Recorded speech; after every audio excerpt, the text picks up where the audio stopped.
In an age before legends, a lone hero prepares to face the ultimate evil. On the throne sits the Demon King, the so-called strongest, looking thoroughly bored. The hero lunges forward, sword poised to strike down the demonic ruler. With a single finger, the Demon King casually deflects the hero's desperate assault. He effortlessly sends the champion flying, his frustration mounting with every failed attack. The Demon King conjures a sphere of devastating energy, showing the true gap in their power.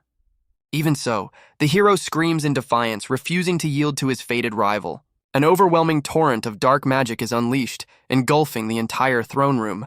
The Demon King calmly notes that this is the 17th challenger he has faced. Gazing upon the fallen hero, the strongest Demon King is simply left feeling empty and unimpressed. The defeated hero makes the ultimate sacrifice, turning his holy sword upon himself. Inspired by this final act, the Demon King wishes for a meaningful life and is reborn 1,000 years later. His new consciousness awakens in a confusing void, guided only by a gentle, unfamiliar voice. He opens his eyes to the warm smiles of a kind woman and a cheerful man, his new human parents. Now a swaddled infant, he is held lovingly by his mother, who gives him the name Zeon. The once all-powerful ruler can only stare in shock, trapped in the body of a helpless baby. 18 years flash by, marking a new chapter in his now mundane existence. His father, Hans, beams with pride, grateful for his wonderfully capable son. A grown-up Zeon feigns mild annoyance, his true thoughts hidden behind a cool demeanor. He walks alongside his proud father, quietly embracing the simple, ordinary life he once craved. Zeon inwardly smirks at his father's habit of exaggerating, a simple human trait he's come to know. His new life is that of a humble farmer, living in a secluded village deep in the mountains. This quiet existence is the direct result of his wish to be reborn as a human. He still finds it absurd that the all-powerful Demon King now toils as a mere peasant. But even in this peaceful life, there is one recurring troublesome issue. As they walk, a menacing presence with glowing eyes watches them from the darkness. Zeon stops dead in his tracks, sensing a danger that his father is oblivious to. A massive scarred bear erupts from the foliage, roaring with pure aggression. He calmly faces the beast, telling his father that everything will be fine. His terrified father screams for Zeon to run for his life as the creature closes in.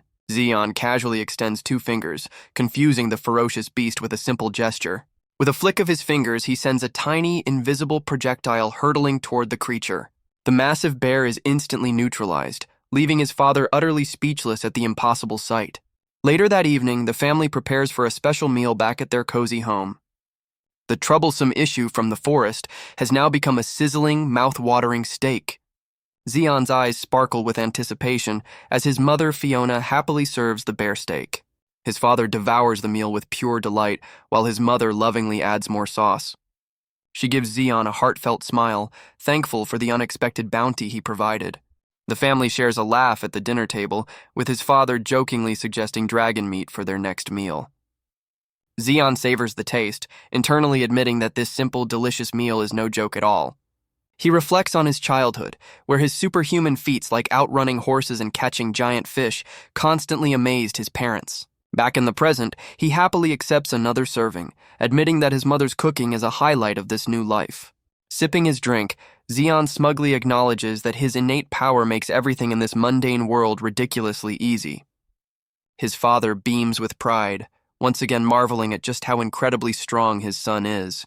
His mother lovingly agrees, comparing Zeon's amazing abilities to those of a legendary hero from old tales. Zeon laughs it off, amused by the irony as a vision of his true demonic past flashes in his mind. He tries to downplay the praise, but his father enthusiastically insists that Zeon has what it takes to be a great hero. The story then cuts to a statue of the legendary hero, fabled to have defeated the Demon King 1,000 years ago. His parents suddenly recall some exciting news, chattering about a hero who is rumored to be visiting their village soon. Zeon listens with a pensive look, wondering what the arrival of a so-called hero could possibly mean. His parents excitedly explain that this hero is rumored to be one of the strongest. A fully armored hero named Marculus grandly announces his arrival to the cheering villagers in the town square. He brandishes his sword, vowing to make it the end for any demon foolish enough to appear. Standing in the crowd, Zeon critically assesses the so-called hero, finding him only marginally stronger than an average human. The village chief gratefully greets the hero, who accepts the praise as his due. The hero explains his visit is due to intelligence about a powerful demon lurking nearby, much to the chief's surprise. He puffs out his chest, proudly declaring his rank as the 78th strongest hero in the kingdom. Zeon can only let out an exasperated sigh, utterly bewildered by the concept of ranking heroes. Turning to his father, Zeon innocently asks for an explanation of this hero ranking system. The hero overhears and turns sharply, questioning how anyone could be ignorant of the hero ranking. The hero condescendingly explains that the ranking is a royal decree, a mark of true strength bestowed by the kingdom. He elaborates that heroes earn points by completing quests and slaying monsters, turning their deeds into a competitive leaderboard. Officially recognized heroes are granted a certificate, which unlocks special privileges and benefits from the kingdom. He boasts that as a high-ranking hero, his presence alone guarantees the village's safety from any demonic threat. Zeon can't help but smirk, finding the entire concept of a hero ranking utterly absurd. He quietly points out the flaw in the hero's logic. With 77 heroes stronger than him, his guarantee means very little. Later, back at their secluded home, the family discusses the day's events. His father eagerly asks for Zeon's opinion, convinced that the hero Marculus must be incredibly powerful. Zeon internally concedes that for a human, the hero is decent, perhaps as strong as a minor knight captain from his past life. His father jokes that Zeon himself could join the hero rankings, perhaps by taking credit for defeating the bear that very morning. Zeon sips his drink, concluding that the world has certainly changed since his time. He remembers how humanity once sent a constant stream of disposable heroes to face the demon race. Yet, in all that time, he reflects that not a single one was ever a truly worthy adversary. The title of hero, he believes, should be a testament to one's worthiness to face a demon king.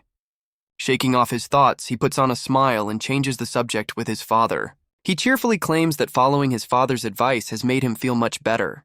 Zeon continues to flatter his dad, who puffs out his chest with pride at the praise. His mother, Fiona, lovingly intervenes, telling the two boys to settle down.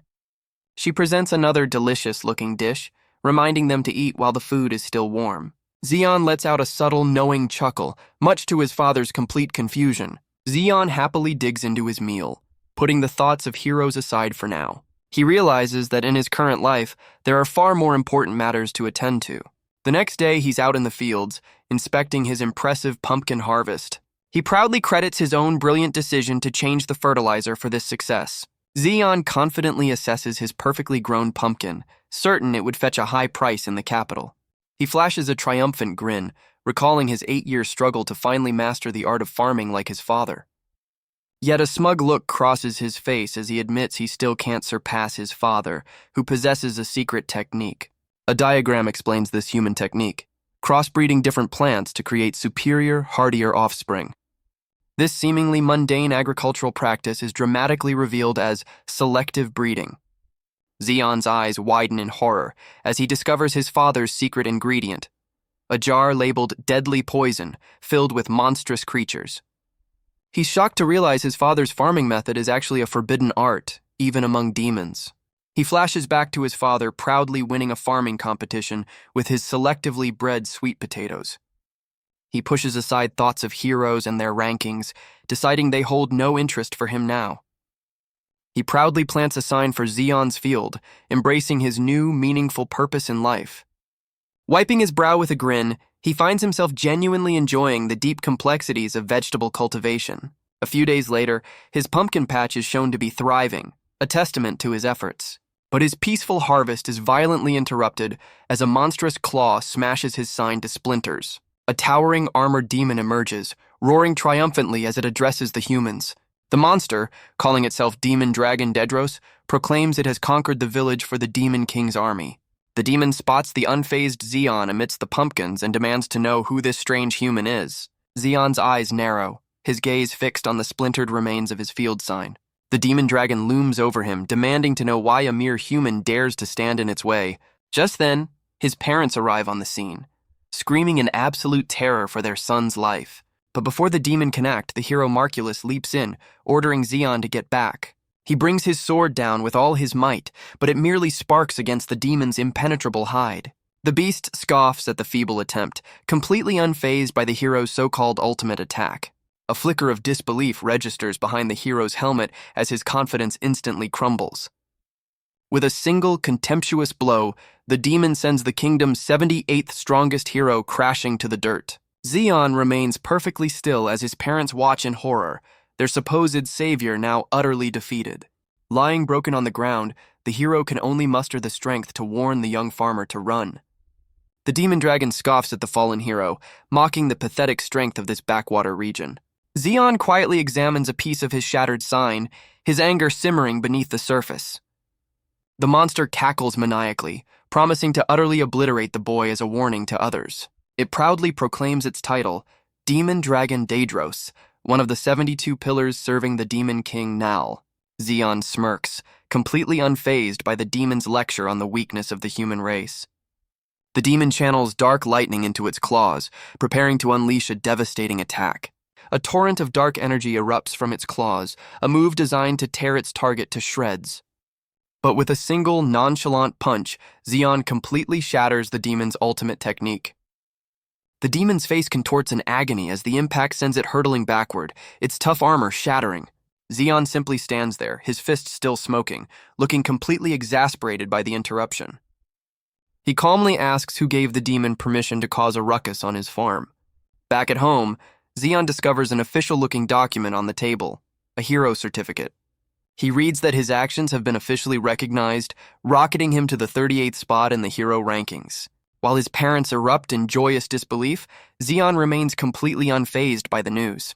His proud parents swarm him, celebrating his newfound status as an officially recognized hero. He unceremoniously shoves his tearfully proud father away, getting a bad feeling about all this excitement. He internally questions the logic, wondering how defeating one measly demon resulted in this. His father retorts that it was a powerful demon, the same one that made short work of the hero Marculus. The implications suddenly hit him. This means a new demon king must exist somewhere in the world. He then recalls the demon dragon's boast about serving the army of a demon king. He dismisses the hero certificate, claiming it's none of his concern, much to his parents' delight. His parents immediately start planning a grand hero's send-off, much to his dismay. He smiles, realizing that since becoming human, he's discovered the simple life surprisingly suits his nature. He concludes that the quiet, peaceful life of a farmer is actually quite pleasant. His parents, however, are completely lost in their own world, joyfully celebrating his new heroic destiny. With a subtle smile, he resigns himself to his fate, deciding there's no way out of this. And so, the day of his departure arrives with the entire village bustling in preparation. His father weeps with pride as the entire village gathers to wish their new hero well on his journey. His mother hands him a carefully prepared meal, her warm smile filled with a simple request to stay safe. Putting on a cheerful face, he waves goodbye, playfully reminding his father to take care of his precious pumpkin patch. He takes his first step, wryly contemplating his new role as a hero. With a confident smirk, he resolves to see this new journey through to the end. And so, the former Demon King sets out, his path destined to cross with new allies and powerful foes. He leaves his quiet village behind, ready to become an unrivaled legend in this world of swords and magic. His journey leads him to a bustling city, where a large crowd has gathered in the streets. He has arrived in Tortul, the great capital city of the East. Zeon surveys the scene, surprised by the city's sheer energy on what seems to be an ordinary day. His attention is immediately drawn to a stall selling impressively large and pristine cabbages. He picks one up, his farmer's instincts impressed by the quality of the produce sold in the capital. His expert eye for vegetables leads him to a stall run by a sharp-looking female vendor. He meticulously inspects the cabbage, noting its freshness from the perfectly cut stem. The vendor is surprised by his expertise, while Zeon confidently confirms his assessment. Amused by his farmer's pride, she challenges him to put his money where his mouth is. Instead, his attention shifts to a pile of unfamiliar yellow fruit, deciding to purchase one of those. He suddenly feels a bit foolish, realizing he might have come off as a bit of a show-off. Walking away, he's genuinely impressed by the capital's variety, admitting there are still fruits he's never seen. He takes a bite of the strange fruit, wincing at its intense sourness but appreciating its culinary potential. His peaceful snack is interrupted as a gang of thugs barrels through the market, brandishing weapons. The market vendor freezes in terror as the crazed leader lunges toward her with a knife. Unfazed by the chaos, Zeon casually holds the sour fruit, his expression unreadable. As the thug brings his blade down, Zeon remains utterly unimpressed by the pathetic attack. With a simple squeeze, he weaponizes the sour fruit, blasting a stream of acidic juice into the attacker's eyes. He casually tosses the fruit rind aside, annoyed that his snack was so rudely interrupted. The blinded thug crashes into a stall, sending produce flying and leaving his companions utterly stunned. The remaining goons turn their fury on Zeon, demanding to know who this mysterious stranger is. Zeon calmly bags his groceries, pointing out that they were the ones causing a scene in the first place. Enraged by his nonchalance, the two thugs lunge forward, ready to silence him for good. Their blades instantly shatter upon an unseen barrier, stopping their attack dead in its tracks. He casually places 2 fingers on each of their foreheads, a gesture of absolute dominance. A simple flick is all it takes to send the goons flying, their brief reign of terror brought to an end. A young bystander points in astonishment, trying to stop Zeon from leaving. Zeon looks back with a weary sigh, finding it a chore to hold back against such weaklings. The 2 thugs are sent sprawling, their bodies contorted in midair from the force of his flick. The goons sail through the air, their ill-gotten gains scattering as the blonde stranger looks on in shock. He dusts off his hands, calmly observing that city life seems far more chaotic than he expected. The blonde stranger is left frozen in place, a stray bill stuck to his back as a memento of the chaos. The thugs lie unconscious amidst a pile of smashed fruit, their rampage ending in a messy heap. Later, the blonde man buys him a drink, excitedly guessing that Zeon must also be a hero. Zeon casually confirms his status by showing his hero certificate, though he humbly calls himself a rookie. The stranger's jaw drops as he sees the certificate, revealing Zeon's shocking rank of 38th. Zeon dismisses his high rank as nothing special, but his new companion is absolutely floored by the revelation. The young man introduces himself as Anan, an apprentice hero ranked a lowly 437th out of 500. Zeon questions the need for so many heroes, while Anan explains that even this number isn't enough to handle the growing threat. The mention of the demon race's expansion captures the former demon king's full attention. Anan describes how the demon threat runs rampant in the borderlands, leaving the common folk to live in constant terror. He passionately declares that it is a hero's duty to protect those who live in these forgotten lands. Zeon smirks, finding a flicker of genuine worthiness in the young hero's earnest resolve. He points out that Anan's noble spirit is far more heroic than his own, leaving the apprentice completely flustered. Anan humbly insists that despite his big words, he's no match for a high-ranking hero like Zeon. A sudden thought seems to strike the young hero, his expression shifting from humility to surprise. Zeon calmly refutes Anan's self-deprecating words, telling him that's not the case at all. He explains that talent with a sword or magic is common and ultimately meaningless. The true qualification of a hero, he declares, is simply the heart that wishes to protect others. Anan bursts into a relieved laugh, deeply touched by the high-ranking hero's unexpected praise. The young hero has a moment of clarity, realizing that courage, not innate talent, is what truly matters. He becomes flustered, humbly denying he possesses such qualities while snacking on a skewer. Anan quickly changes the subject, gushing over how Zeon dispatched those ruffians in an instant. He reveals the thugs were the infamous Rowdy Brothers, a trio that even heroes in the 200s struggle against. Anan thanks him again, explaining the brothers were wanted criminals who had been terrorizing the area. Zeon takes a thoughtful bite of his food, a new idea beginning to form in his mind. Anan clenches his fist, feeling a newfound sense of courage from Zeon's words. The young hero's face is filled with renewed determination and gratitude. Zeon watches him with a knowing smirk, pleased with the apprentice's reaction. Meanwhile, in a dark alley, the defeated Rowdy Brothers fume over their humiliating loss. The leader is in a state of enraged disbelief, unable to comprehend what just happened. His brothers try to reason with him, suggesting they cut their losses and move on to another town. The leader furiously recounts how their blades were completely useless against their target. He concludes Zeon must be wearing hidden armor and vows to aim for his neck in their next encounter. As they plot their revenge, a sinister, shadowy presence silently manifests behind them. The thug leader's face twists in pure terror as he realizes their criminal careers have come to an abrupt end. A charismatic demon with a dark aura makes a grand entrance, interrupting the thug's plotting. Flashing a mouthful of sharp teeth, he casually asks the terrified criminals where he might find a drink. A piercing scream erupts from the alleyway, but the young hero Anan continues his patrol completely unaware.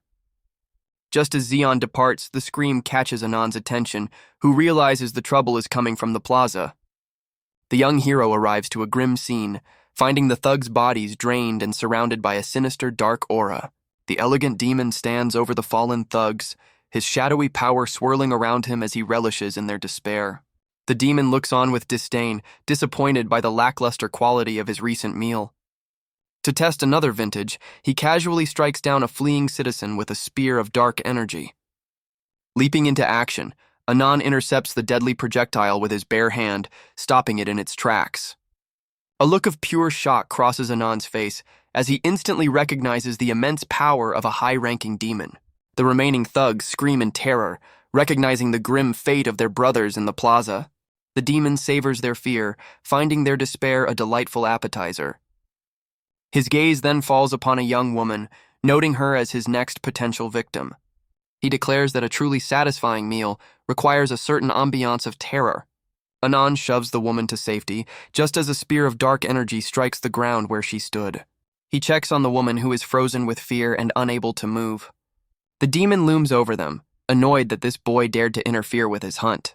Despite his trembling hands, Anan grips his dagger, ready to face the overwhelming threat. He boldly declares himself the hero of this city, standing between the demon and the innocent. The demon looks down with disdain, unimpressed by the boy's futile display of courage. The demon sends Anan flying with a blast of dark energy, slamming him into a nearby wall. The young hero cries out in agony, the force of the impact leaving him battered and bleeding. Looking down on his fallen foe, the demon mockingly notes that he expected more from a so-called hero. The rescued woman watches in terror as Anan, despite his injuries, forces himself back to his feet. The demon lectures the boy, explaining that a true hero should be a threat, not a pathetic weakling. Through the pain, Anan musters a defiant smile, preparing to correct the demon's assumption. He flashes back to Zeon's words, remembering that the will to protect is the true mark of a hero. With newfound resolve, Anan declares that he too has what it takes to stand and fight. He charges forward, channeling all his remaining strength into a single desperate sword strike.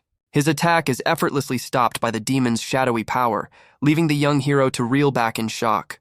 The demon sneers, amused by the young hero's futile resistance.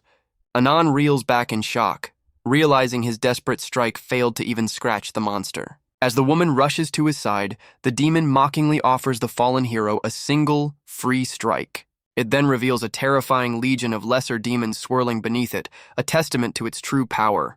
The demon boasts of possessing hundreds of spare lives, making the hero's efforts completely meaningless.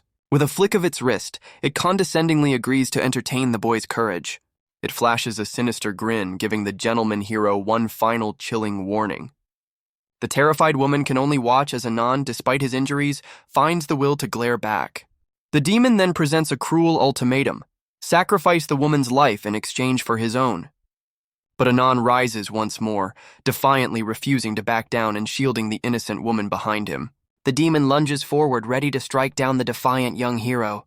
But a hand intercepts the blow as Zeon arrives just in the nick of time. Anan can only stare in utter disbelief, his savior having appeared out of nowhere. Zeon casually remarks that he sensed demonic power and figured the apprentice hero would be in trouble. The elegant demon reels back, suddenly remembering rumors of a powerful foe in this region.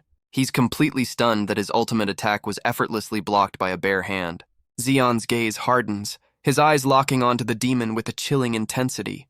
He turns to the defeated hero, questioning his self-deprecating words. Anan hangs his head in shame, apologizing for his weakness and admitting defeat. Zeon reassures him, pointing out that his bravery saved the woman's life. Zeon gives the tearful apprentice a confident smile, telling him he's already a splendid hero. The elegant demon scoffs, annoyed by the sudden bravado from this human-like upstart. It erupts into a mocking laugh, finding the very idea of this hero utterly ridiculous. Zeon calmly tells the demon it should have quietly begged for its life while it had the chance. Enraged by the disrespect, the demon sentences the former demon king to death for his insolence. It rises into the air, unleashing its grotesque, shadowy wings over the city square. The creature proudly announces its name, Drodor, one of the 72 pillars of the demon world. Anan pales, realizing they face one of the highest-ranking demons, and warns Zeon of the impossible odds. Drodor boasts that its noble power is fueled by the lives of hundreds of its own kind. The young hero desperately pleads for Zeon to escape, explaining the monster has countless lives to spare. The demon declares he will start his conquest by making an example out of them. He sneers at their weakness, claiming humans exist only to be devoured by his kind.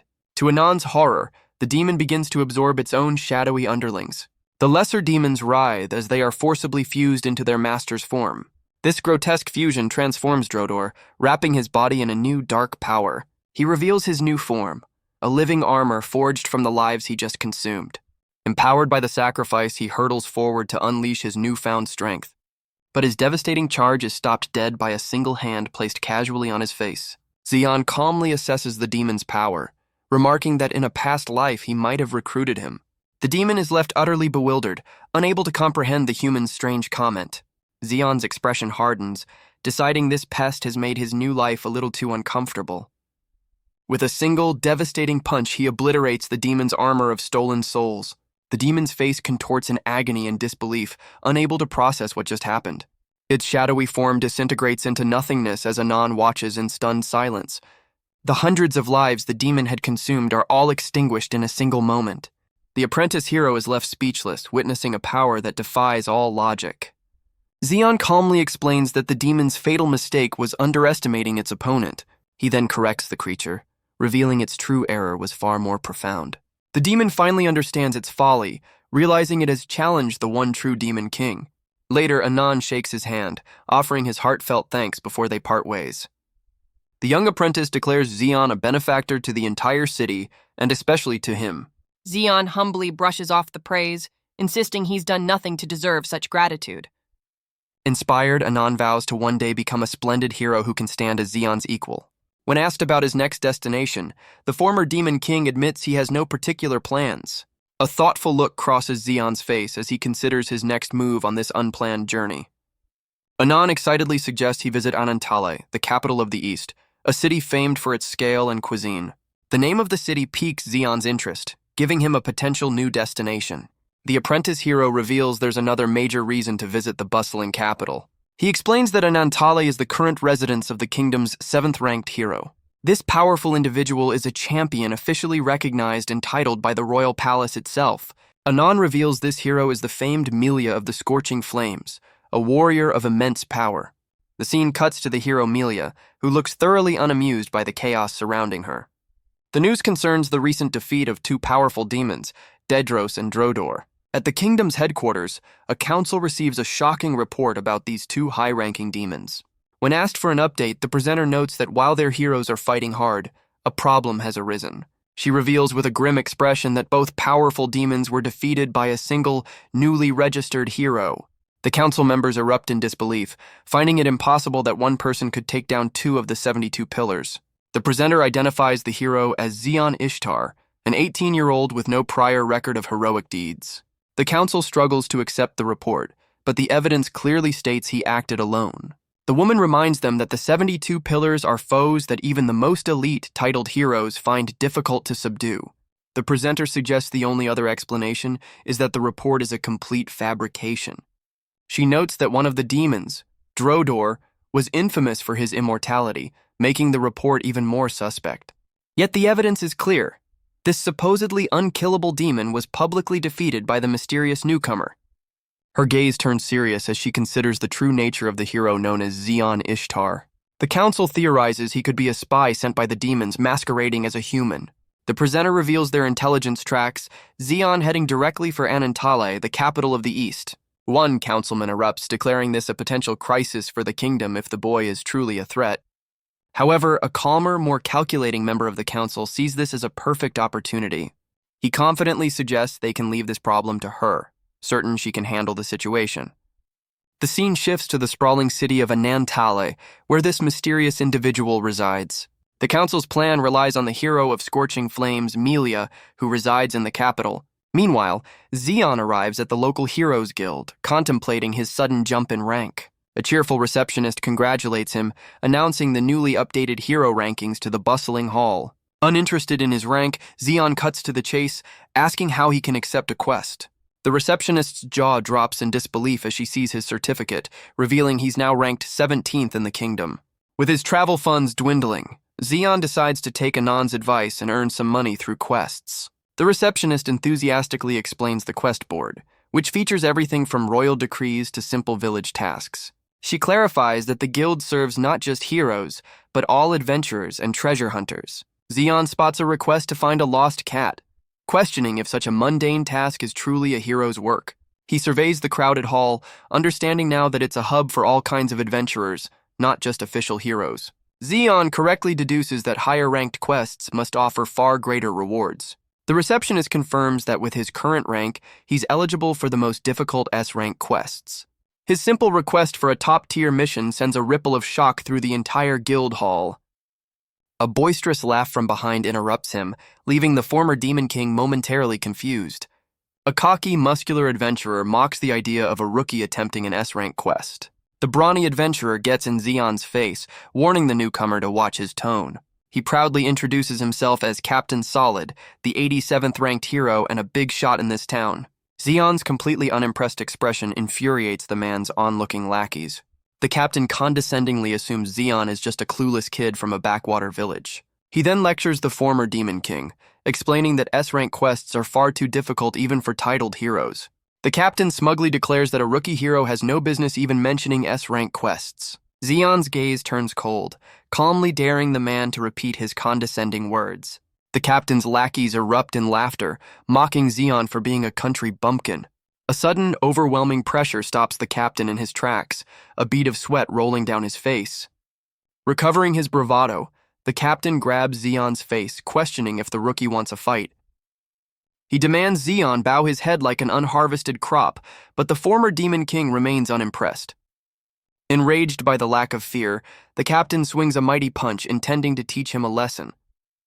The captain screams in horror, realizing his signature hairstyle has been mysteriously removed. Furious, he unleashes his signature move, a powerful axe kick aimed directly at Zeon.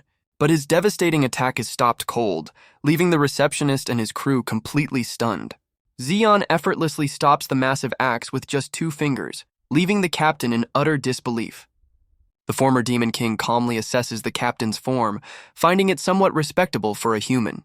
The captain's face contorts in terror as Zeon's casual grip begins to shatter the weapon's blade.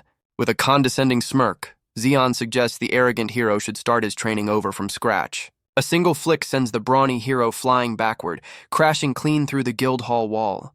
He then calmly turns to the receptionist, offering to pay for the damages and requesting a suitable quest. The entire guild hall is left speechless, staring at the gaping hole where the captain used to be. Just then, a powerful-looking woman enters, annoyed by the damage before identifying Zeon in the crowd. She smirks, admitting that this newcomer seems to be more capable than the rumors suggested. Zeon questions how this stranger knows his name, while the receptionist gasps in recognition of the famed hero, Melia. The receptionist stammers in surprise, recognizing the famed hero who has just returned. The guild members are left in awe, realizing they are in the presence of the kingdom's 7th-ranked hero. She proudly introduces herself as Melia of the Vermilion Flame, telling Zeon he should be grateful for her attention. Melia gets straight to the point, demanding to know what business a so-called hero like him has in her city. Zeon calmly puts the pieces together, realizing this must be the powerful, titled hero Anan mentioned. She cuts through the pleasantries, directly accusing him of being a spy for the demon race. The former Demon King smirks, coolly asking what she intends to do if her suspicions are true. Melia's expression turns deadly serious as she calmly declares her simple, grim intention. Without another word, she lunges forward, unleashing a devastating attack that sends the crowd reeling. Her fiery blade is stopped cold, and Zeon's eyes narrow as he feels the surprising power behind her strike. The sheer force of the impact sends Melia stumbling backward, forcing her to brace herself with her sword. She looks up in utter disbelief, questioning if he's truly human. Zeon remains perfectly calm, taunting her for her hesitation. His casual dismissal of her power leaves the famed hero completely flustered. Just then, a guard bursts in, frantically reporting a demon attack in the city's main plaza.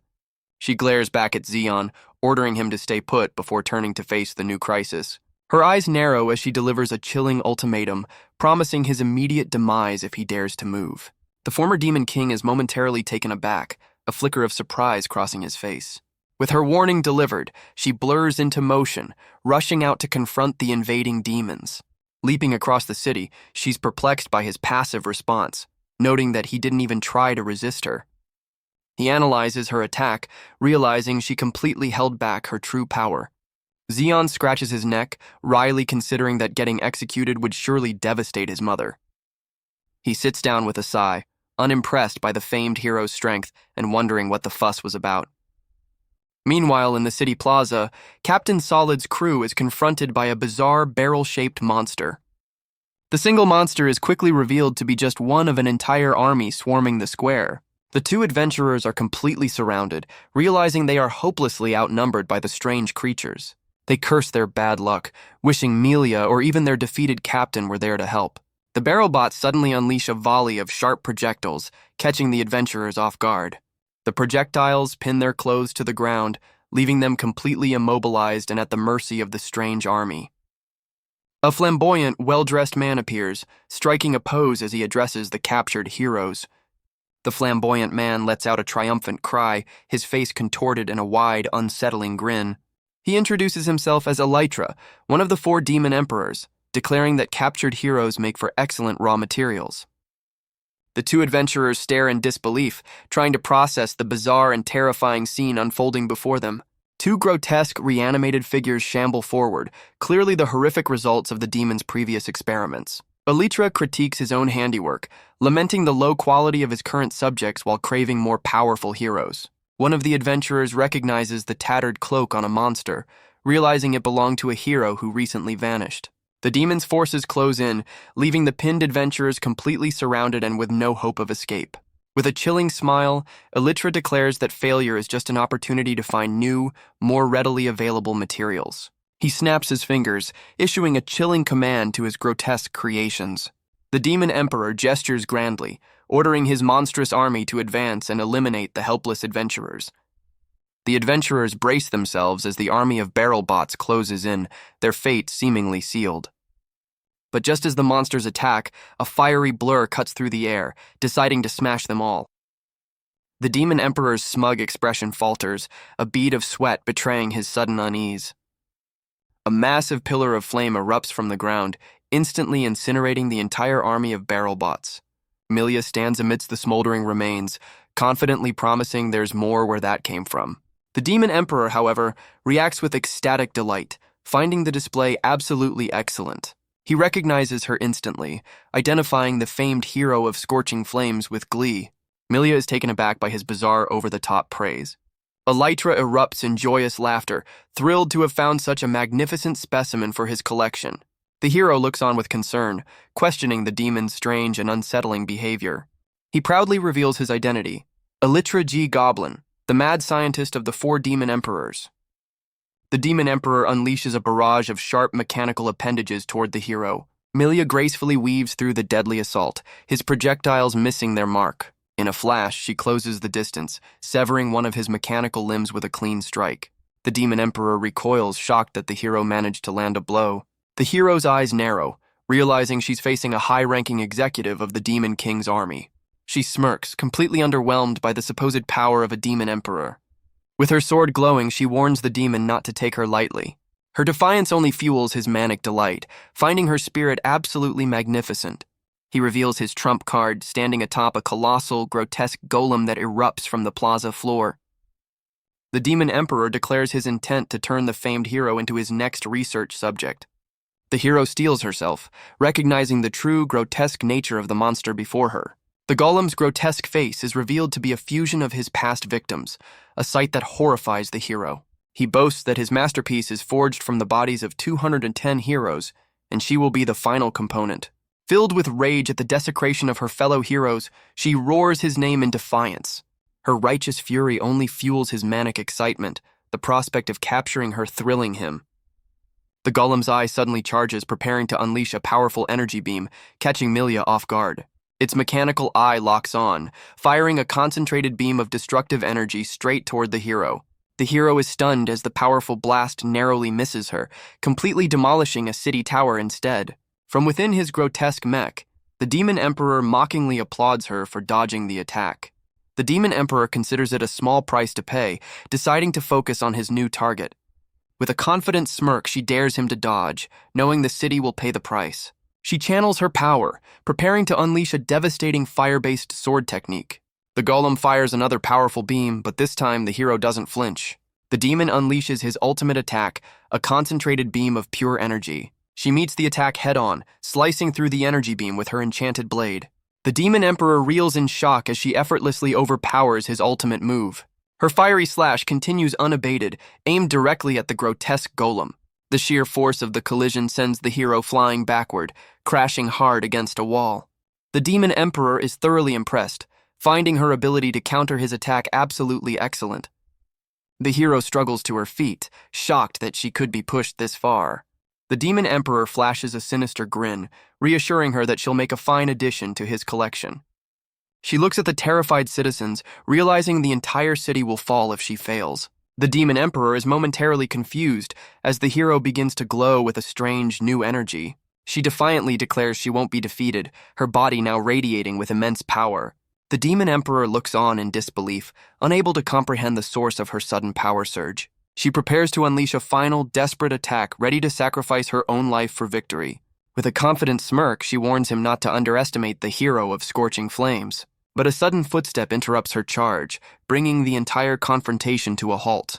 Zeon arrives on the scene, casually observing the massive golem as Melia stares in stunned silence. Zeon calmly addresses the massive golem, proposing a simple solution to the problem. Melia stares at him in disbelief, shocked by his sudden appearance and nonchalant demeanor. He cheekily offers a deal. He'll defeat the monster if she agrees to forget about executing him. The colossal golem continues its destructive march, towering over the city rooftops. The hero questions his motives, admitting she doesn't understand the situation or his sudden involvement. She grabs his shoulder, fiercely insisting that this is her fight and he should stay out of it. The hero shouts, trying to stop him as he casually walks toward the colossal threat. From atop his golem, the demon emperor looks down, curious about this new arrival. He pulls up a display, trying to identify the unknown young man who just stepped onto the battlefield. The demon emperor is annoyed, seeing this newcomer as a mere obstacle to his prize. The demon emperor's smugness evaporates, replaced by confusion as he stares at the newcomer. His scanner attempts to read Zeon's power, but the readings are so absurdly high they seem like a joke. The system overloads and flashes a critical error, unable to compute the former demon king's strength. Elytra panics, realizing his infallible invention is failing for the first time against this one individual. Melia warns Zeon that this isn't just any demon, but one of the 4 emperors, a true pinnacle of their race. She desperately tries to stop him, questioning if he truly grasps the danger they're facing. Zeon simply smirks, fondly remembering the 4 emperors who served him in a past life. The demon emperor laughs off the system error, deciding to simply obliterate the anomaly instead. Its colossal golem smashes a fist into a nearby building, demonstrating its overwhelming might. The monster prepares to strike, with Elytra confidently declaring the superiority of his creation. Melia gasps as the monstrous golem swells to an even more intimidating size. The hero confirms that this is undoubtedly the true, terrifying power of a demon emperor. The demon emperor sneers from his cockpit, ordering his creation to erase the obstacle before him. The golem's eye unleashes its ultimate attack, a concentrated beam of pure destructive energy. Zeon calmly raises a single hand, preparing to intercept the devastating blast. Melia lunges forward in a panic, trying to drag him out of the path of certain doom. The devastating beam dissipates into nothingness, leaving the demon emperor utterly baffled. Elytra stares in disbelief, realizing the boy didn't use a barrier, but stopped the blast with his bare hand. The former demon king casually dusts off his hand, utterly unimpressed by the so-called ultimate attack. The demon's confusion instantly turns to manic delight, realizing his scanner's impossible reading was correct all along. The demon emperor crushes his console in frustration, deciding this ends now. He unleashes his golem's full power, boosting it far beyond its normal limits. In response, Zeon simply flicks a small pebble from the ground toward the colossal monster. He nonchalantly notes that he might have misjudged the amount of force needed. The tiny stone tears through the golem's torso, leaving a gaping hole in its wake. Melia is left utterly speechless, her mind failing to comprehend the impossible sight. The demon emperor is violently ejected from his cockpit as his masterpiece begins to crumble. Zeon effortlessly catches the falling demon by the head, stopping his descent instantly. He then lifts the golem's massive arm, which he'd torn off with ease. With a casual swing, he uses the monster's own limb to send the Demon Emperor flying into the distance. The Demon Emperor is launched into the sky, his cries fading as he becomes a distant twinkle on the horizon. He casually remarks on the impressive distance of his throw, leaving Melia utterly dumbfounded. The famed hero stares up at him, her mind struggling to accept that he single-handedly ended the threat. The rescued adventurers erupt in a chorus of cheers, celebrating their unexpected salvation. An adventurer praises Melia for her supposed victory, leaving her flustered as she tries to deny the credit. While the crowd swarms the flustered hero, Zeon decides the commotion is his perfect chance to slip away unnoticed. He gives a casual wave over his shoulder, but the titled hero's sharp eyes catch him trying to depart. He turns back with a confident grin, cheekily reminding her that his execution is officially off the table. Her expression hardens with frustration, and she furiously demands that he stop right there. But the crowd blocks her path, defending the man they now see as their savior, much to Zeon's visible annoyance. Melia grabs his arm, refusing to let him escape her interrogation. The former Demon King is momentarily caught off guard by her persistence. The famed hero declares that she has a mountain of questions for the mysterious newcomer. Zeon sighs in resignation, realizing he's not getting out of this easily. Later that night, Zeon finds himself at a celebratory feast, a massive meal laid out before him. Captain Solid and his crew cheer wildly, having completely changed their tune about the newcomer. The brawny hero loudly boasts that he recognized Zeon's greatness from the very beginning. The entire guild hall celebrates their new hero, but Zeon seems overwhelmed by the boisterous party. Captain Solid raises his glass, enthusiastically toasting the man he'd tried to bully just hours before. He then slaps Zeon on the back, proclaiming him a hero on par with Melia herself. The guild receptionist approaches Zeon's table, wheeling a covered cart and praising his heroic deeds. She dramatically unveils a mountain of gold coins, his official reward for defeating a demon emperor. The receptionist proudly explains this massive payout is for completing a quest equivalent to the legendary SSS rank. Zeon and Captain Solid stare blankly at the fortune, completely stunned by the sheer size of the reward. Unfazed, Zeon tells the flabbergasted receptionist that he'll just take a small pouch, as he can't carry the rest. He then coolly suggests the remaining gold be used to repair the city, leaving the receptionist utterly speechless. As the party rages on, Zeon notices Melia standing alone and watching from the other side of the hall. He casually walks over, cheekily asking if she still wanted to interrogate him. The famed hero glares back, her arms crossed as she silently stews in frustration. She suddenly erupts, flustered and loudly denying that she has any questions for him whatsoever. Zeon is left speechless by her sudden flustered denial. Melia reluctantly agrees to his terms, her pride clearly wounded. He then cheekily asks what kind of person she is, finding her contradictory behavior amusing. Regaining her composure, she points her sword at him, demanding a proper duel.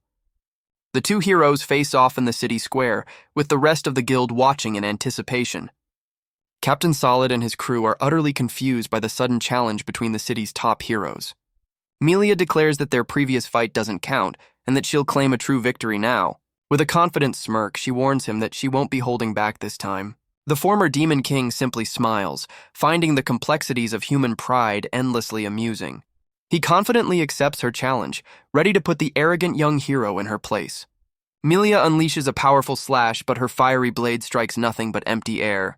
Zeon's eyes narrow, calmly analyzing her opening move with practiced ease. She charges past him, stunned that he's making no effort to defend himself.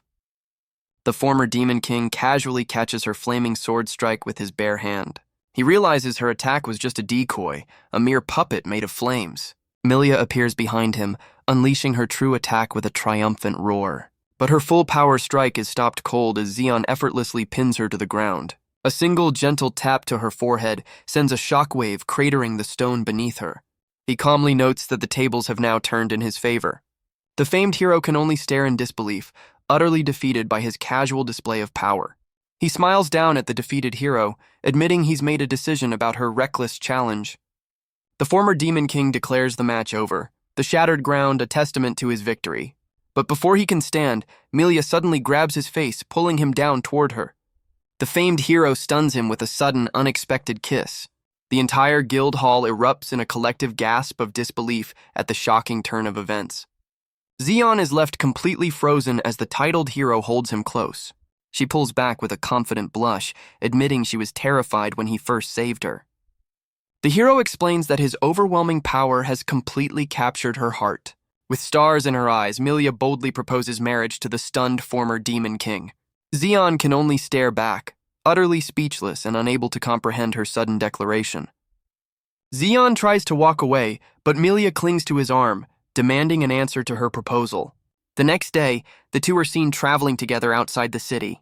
Melia declares that since he's her future husband, they need to have a serious discussion. She warns him that by defeating a demon emperor, he has now become a target for both humans and demons.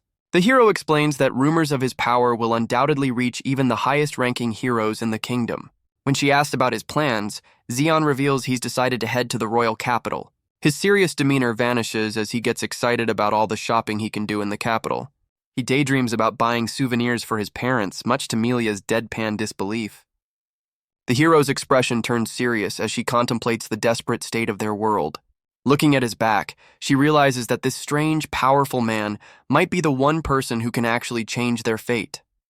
The scene shifts to a dark, foreboding castle looming in the desolate wastes. This is the Demon King's fortress in the northernmost land, surrounded by a legion of his monstrous soldiers. The demonic hordes roar in unison, chanting praises for their army and the 4 demon emperors. A battered and bruised Elytra complains bitterly about the humiliating ordeal he just endured. A powerful reptilian demon laughs off his complaint, declaring a good fight is all they need to solve the issue. The reptilian general clenches his fist, furious that a demon could ever be defeated by a mere human. He turns to his troops, demanding they bear witness to the power of the demon race. 2 more high-ranking demons appear, a regal, cat-like sorceress and a sharp-dressed, elf-like scientist. The final members of the 4 demon emperors are revealed, a silent, black-armored knight and the imposing reptilian general. The scientist holds up a picture of Zeon, as the sorceress notes with amusement that their new human foe is quite handsome. The reptilian general scoffs, dismissing their new human foe as someone who only looks strong. He volunteers to personally eliminate the human, but the silent, black-armored knight suddenly intervenes. The armored emperor stares intently at the image of Zeon, a flicker of recognition in his eyes. He overrules the general, declaring that he will be the one to handle this matter personally. The knight turns away, remarking on the other emperor's perpetually gloomy and unpleasant attitude. He departs without another word, leaving his fellow emperors to wonder at his rare show of initiative. The reptilian general grumbles about the knight, calling him an ancient relic who's been with the army for 1,000 years. The scientist stares at the report, confirming with absolute certainty that there is no mistake in the data. His analysis concludes that the boy in the picture is, without a doubt, that person. The armored emperor vows to go and personally welcome back his one true demon king. In the royal capital, Zeon and Melia stop for a treat, an enormous strawberry pancake tower. The hero playfully offers her new companion a bite, her demeanor completely changed. He's bewildered by the dessert, while she insists it's the latest trend in the royal capital. Despite her insistence, the former demon king remains completely unfazed by her advances. He reluctantly accepts the bite, much to the hero's delight. Later in his inn room, Zeon gazes out at the impressive Cresselia castle. His quiet moment is interrupted as the door to his room is unexpectedly thrown open. He calmly looks up, commenting on the impressive nature of the royal capital. Meanwhile, the hero reflects on their grueling 3-day journey as she prepares to freshen up. She is amazed that he showed no signs of fatigue while she was pushed to her absolute limit. In her bath, Melia considers that Zeon must be hiding something, a thought that deeply troubles her.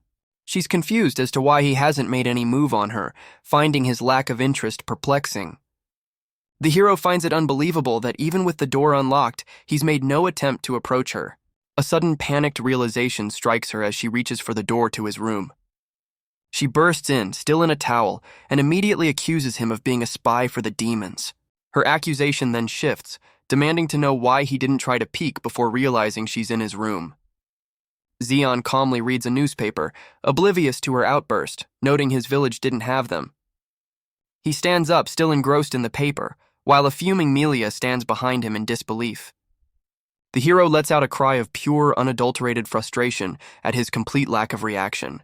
She snatches the newspaper from his hands, demanding his attention, much to his visible annoyance. He calmly reads about rising vegetable prices, completely ignoring her outburst. But as he scans the page, a particular article finally catches his eye. Melia points insistently, directing his attention to a headline about the hero rankings. He's stunned to see his own face staring back, announcing the arrival of the 10th-ranked hero, Zeon Ishtar. Zeon only remarks on the quality of the photo, thinking it'd be a great souvenir for his mother, which infuriates Melia. Their argument is interrupted by a knock at the door and a voice calling his name. A messenger announces they have come to escort him, leaving both heroes confused. The scene cuts to the royal palace, where a knight questions a young princess about granting a title to a rookie. The knight expresses his concern, noting the hero in question has only been registered for a single month. The princess smirks confidently as she reads the newspaper, finding the news of Zeon's exploits to be excellent. The knight declares that with such unprecedented achievements in only a month, this man is humanity's next great hero. The princess explains that the hero ranking system is based on fair and impartial point allocation. Zeon and Melia are brought before the royal court, where the princess notes how reliable he seems. She introduces herself as Princess Vetua and announces she will grant Zeon the title of Iron Fist for his accomplishments. The princess looks down with a smug smile, telling him he should be grateful for the honor. Zeon and Melia stand before the throne, looking completely unimpressed by the grand display. A flustered Melia tries to drag him away, insisting they have souvenirs to buy at the market. Zeon ignores her, coolly asking the princess who she is to summon him so abruptly. Melia panics at his blatant disrespect, desperately trying to remind him he's addressing royalty. The princess, however, finds his insolent attitude far more amusing than she expected. A royal knight erupts, furious at Zeon's blatant disrespect for the princess. This knight is revealed to be Tisman, the kingdom's third-ranked hero, who finds Zeon unworthy of any title. Zeon smirks, amused that he's finally met a hero who seems to have some backbone. The high-ranking hero is taken aback, questioning the rookie's condescending remark. His interest finally piqued, Zeon admits the hero rankings might be more entertaining than he first assumed. He casually dismisses the knight's rank, implying that anything but number 1 is meaningless. The knight's patience finally snaps, realizing the newcomer needs to be taught a lesson.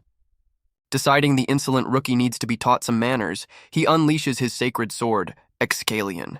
But before his attack can land, the knight freezes in midair, feeling the cold steel of a blade at his throat.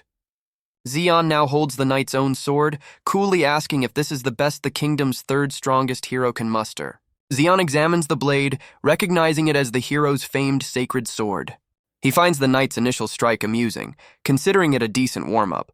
With his interest finally piqued, the former Demon King decides to get serious. He effortlessly swings the sacred sword, unleashing a wave of power that stuns the knight. Zeon's eyes glint with demonic power as he dares the hero to withstand his counterattack. The kingdom's third strongest hero breaks into a cold sweat, realizing the immense pressure. The sheer force of the blow shatters the throne room floor, sending debris flying everywhere. Tisman struggles to defend himself, barely holding on against the overwhelming assault. Melia can only stare in stunned silence, unable to comprehend Zeon's true strength. The princess's confident smirk vanishes, replaced by utter shock at the unbelievable display. Zeon smiles confidently, telling the terrified knight not to worry while Melia panics in the background. He looks down at the defeated hero, declaring that their little spar isn't quite over yet. The kingdom's third strongest hero rises to his feet, his intimidating presence looming over the rookie. Seething with rage, the knight demands to know if Zeon understands the gravity of his actions. Melia furiously scolds him for damaging the castle, but Zeon calmly corrects her assessment. The princess looks down, surprised to find a small piece of debris from the fight has grazed her arm. Seeing this, the knight explodes in fury, declaring that harming the princess is a capital offense. The princess simply examines the minor scrape on her elbow, confused by the knight's extreme reaction. Enraged, the knight unleashes his ultimate technique, filling the throne room with a dazzling display of holy power. As the knight declares this is punishment, Zeon simply smiles, impressed by the spectacular light show. The knight furiously declares that the rookie will pay for his insolence with his life. Melia watches in horror, recognizing the knight commander's signature technique. Zeon finds himself surrounded by an endless barrage of holy magic swords. But instead of fear, Zeon smirks, finding the pure light energy rather amusing. The devastating attack suddenly halts just inches from its target, much to the knight's surprise. The princess stands between the two fighters, her hand raised to command them to stop. With a calm but firm expression, she declares that the confrontation is over. She turns to her knight, admitting that while his passion is commendable, he is far too hot-headed. The princess lightly bonks him with her fan, telling him to cool his head, and he immediately apologizes. Hiding a smirk behind her fan, she admits that his impressive display was worthy of his title, and he has piqued her interest.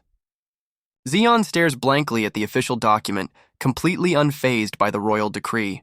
The princess hands him the official scroll, insisting he accept the title regardless of his disinterest. She confidently tells him to relax, explaining that he is now in the royal capital. The former Demon King looks up with a bored expression, finding the entire ceremony tedious. With a sly smirk, she explains the capital is a gathering place for the strong, a place to cure his boredom. Her eyes gleam with a challenging intensity, daring him to prove his worth.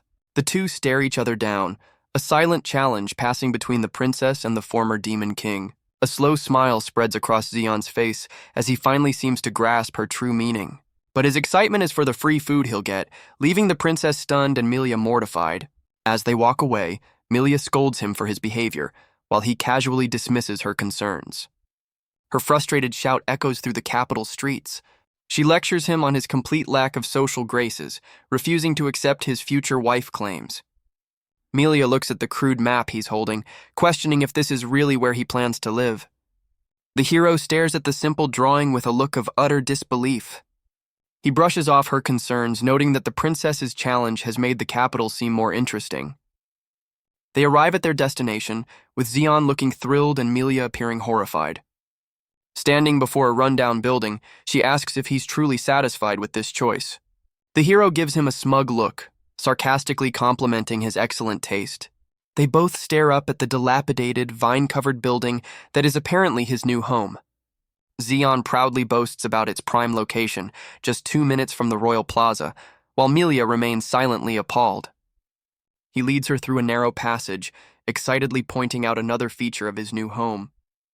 Zeon proudly presents a barren plot of land, declaring it the perfect spot for a vegetable garden. He suddenly produces a large easel, much to the hero's complete and utter shock. Melia watches in disbelief as he casually sets up the easel, wondering where it even came from. He unveils a hand-drawn sign, proudly claiming the plot as Zeon's field and warning off trespassers. His playful mood vanishes as he seriously recalls his encounter with the knight from the castle.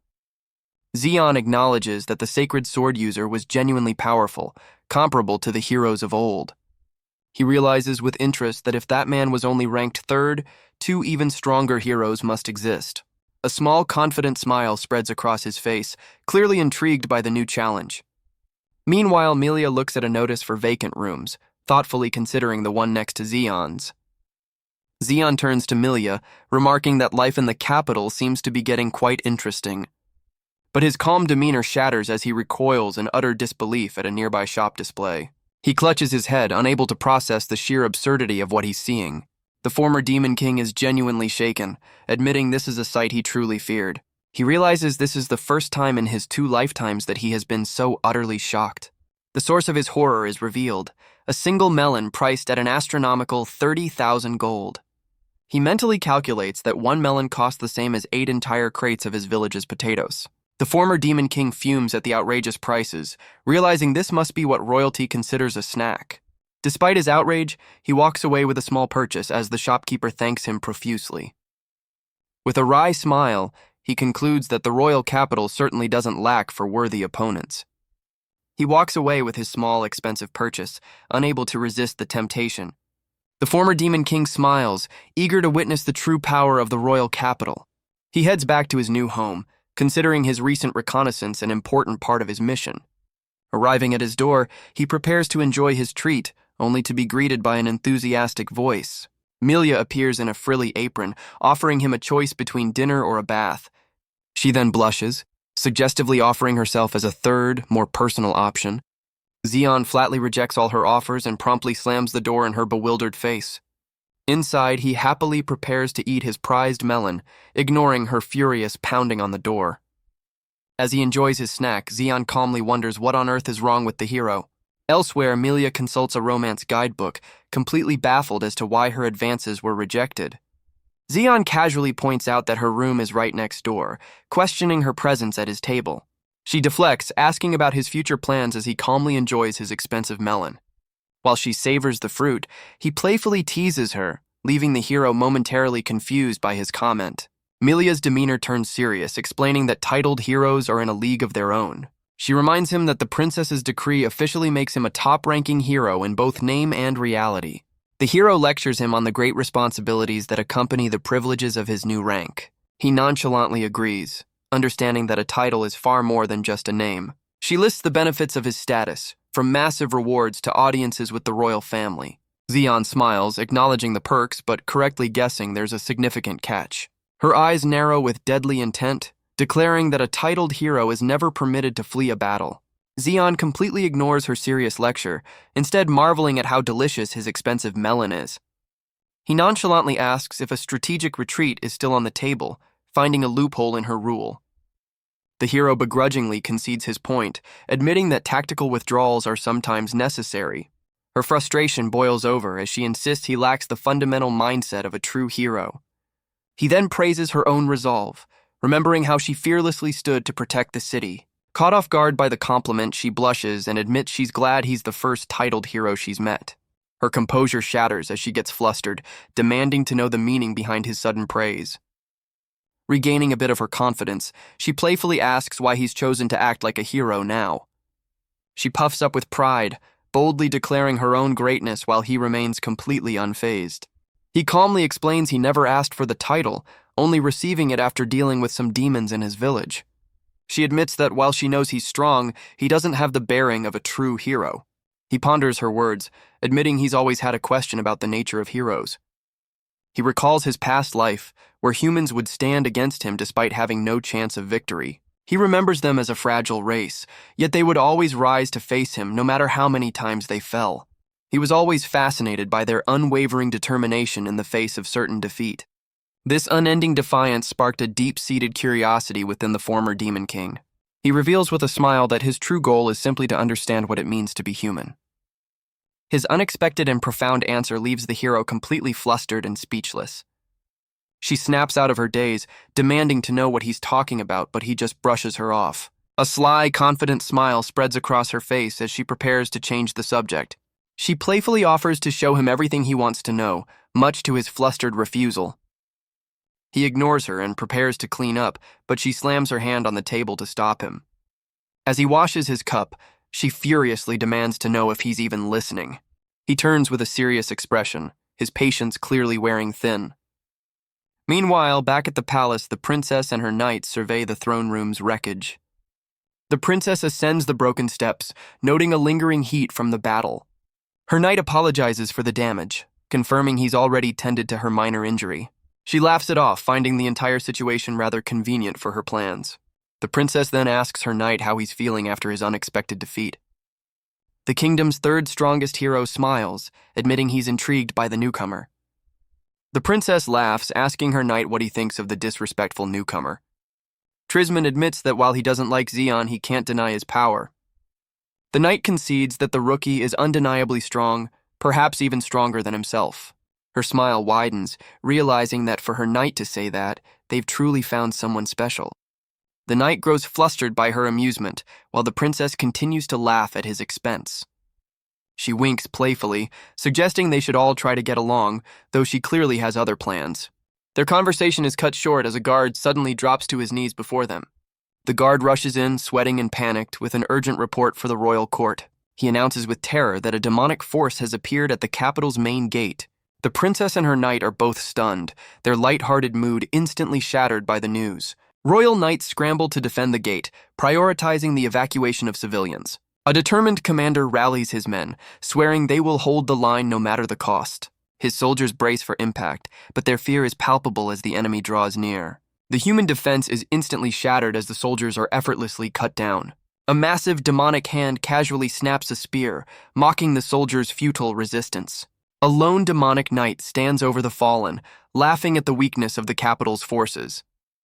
Two imposing, wolf-like demonic knights are revealed, identified as the elite Demon World Knights. The human commander stares in horror, realizing his elite troops were just annihilated. The demonic knights argue, with one eager to slaughter everyone while the other warns him to wait. The human commander grits his teeth, preparing to face the impossible odds as the true battle begins. The demonic knight lunges forward, intent on finishing off the human commander. He sneers, promising to make an example out of the capital's defenders. But his attack is suddenly intercepted by a massive blade, stopping him cold.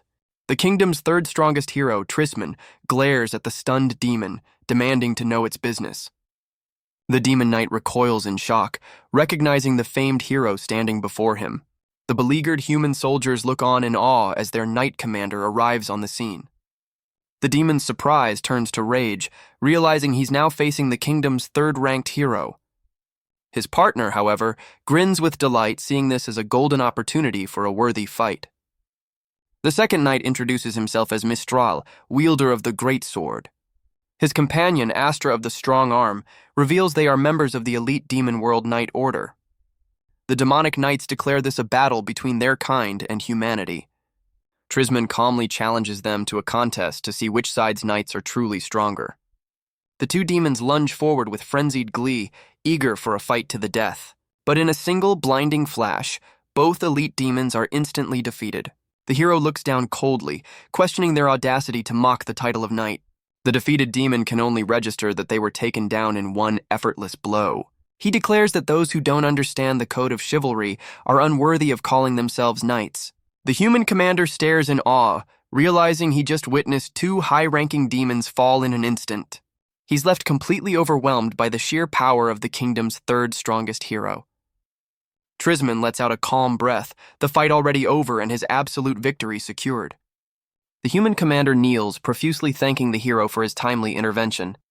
Tisman calmly asks the commander if he is unharmed, showing concern for his men. He reflects on the demon's recklessness, noting that only two of them dared to attack the capital. A sudden sense of unease washes over the hero, a flicker of alarm on his face. He surveys the battlefield, realizing that the threat might not be over just yet. His attention is drawn to a strange, ominous light descending from the sky. A new, heavily armored demon suddenly appears, effortlessly deflecting a surprise attack aimed at the hero.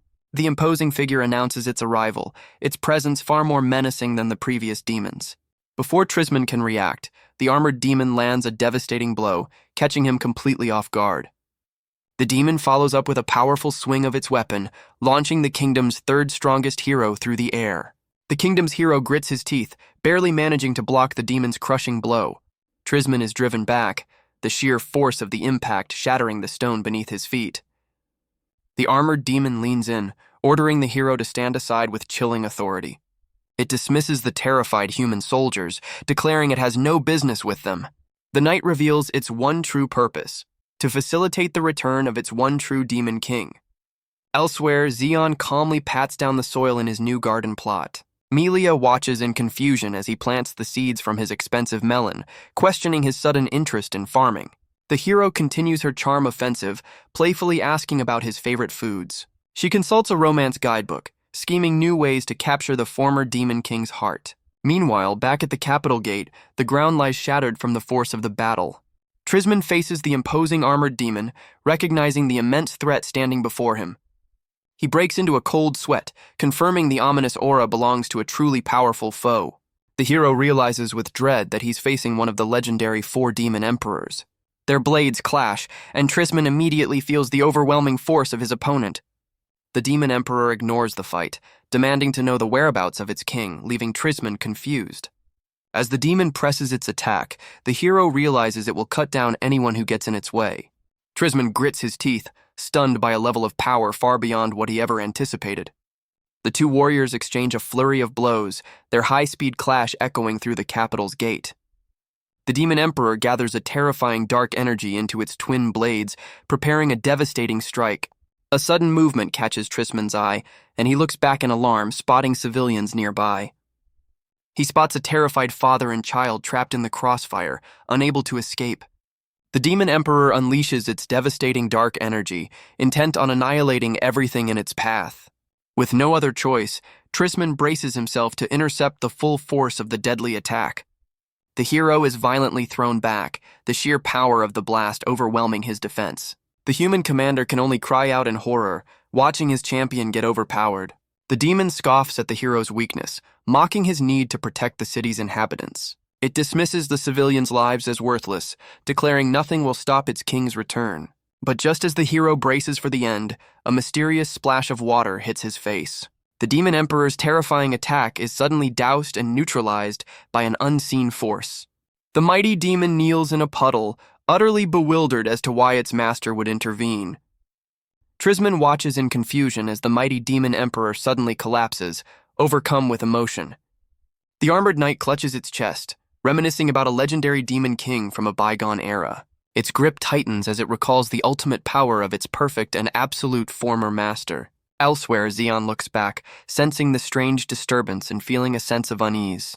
He sighs in exasperation, realizing there's a more pressing issue at hand. The former Demon King's expression shifts to alarm as he tries to get the Emperor's attention. In response to its overwhelming feelings, the Demon Emperor's body begins to grow to a colossal size. The giant knight now towers over the kneeling hero, wailing in despair for its long-lost king. Its immense power surges, fueled by a deep emotional connection to its master. The colossal Demon Emperor raises its massive blade, preparing to unleash its sorrow-fueled rage upon the battlefield. The colossal demon brings its blade down, screaming in anguish for its absent king. Its sorrow intensifies, tears of black energy flowing as it laments its deep longing for its master. Elsewhere, Zeon grits his teeth in frustration, realizing the collateral damage this rampage will cause. Tisman meets the giant's wild swing, the force of their clash shaking the ground as the demon wails. The weeping emperor declares its unwavering loyalty, confused why its master, who is so close, won't appear. Tisman, however, smirks, completely unimpressed by the chaotic display of raw power. He scoffs at the demon's emotional outburst, dismissing it as unworthy of the title of knight. The hero concludes that his opponent is no longer a warrior, but has devolved into a simple monster. The emperor misinterprets this, believing the hero is risking his life to protect civilians for its king. Looking down with sorrowful eyes, the demon declares that the human understands nothing of true loyalty. The emperor's dark power surges, its blades dedicated solely to destruction for its king. Tisman calmly states that their respective codes of chivalry are fundamentally different. He believes a true knight's purpose is to be a shield for the nation's people. With unwavering conviction, he accepts this as the creed he and his fellow knights live by. The hero proudly declares this to be the righteous path of the Cresselia Knight Order. He raises his sword, summoning a dazzling heavenly formation of 1,000 holy blades. The first volley of light pierces the Emperor's dark aura, catching it completely by surprise. A relentless barrage of sacred energy rains down, overwhelming the colossal demon. With cold resolve, Tisman challenges the creature to withstand his storm of holy swords. The Emperor is relentlessly battered by the sacred attack, its massive form unable to block the onslaught. Tisman's final devastating slash sends the Emperor's helmet flying into the air. The human soldiers cheer, believing their hero has secured a decisive victory. But Tisman's expression turns grim, sensing that something is terribly wrong. He realizes with dread that his ultimate attack had absolutely no effect on the creature.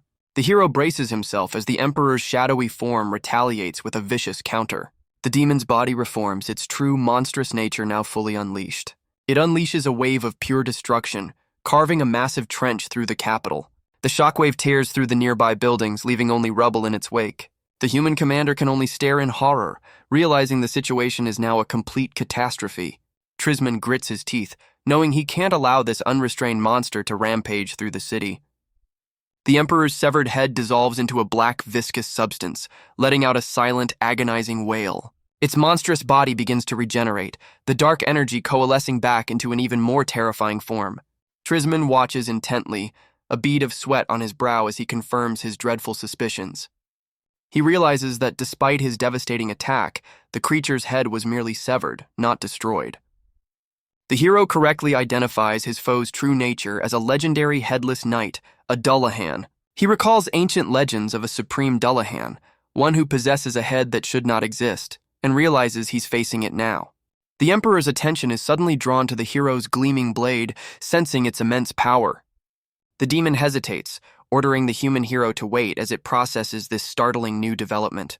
Tisman proudly identifies himself and his weapon, revealing it to be the great sword that once defeated a demon king. The Emperor roars in furious denial, refusing to believe a mere human could wield such a legendary weapon. The Emperor scoffs, questioning how the hero could believe the foolish rumor that a human defeated its king.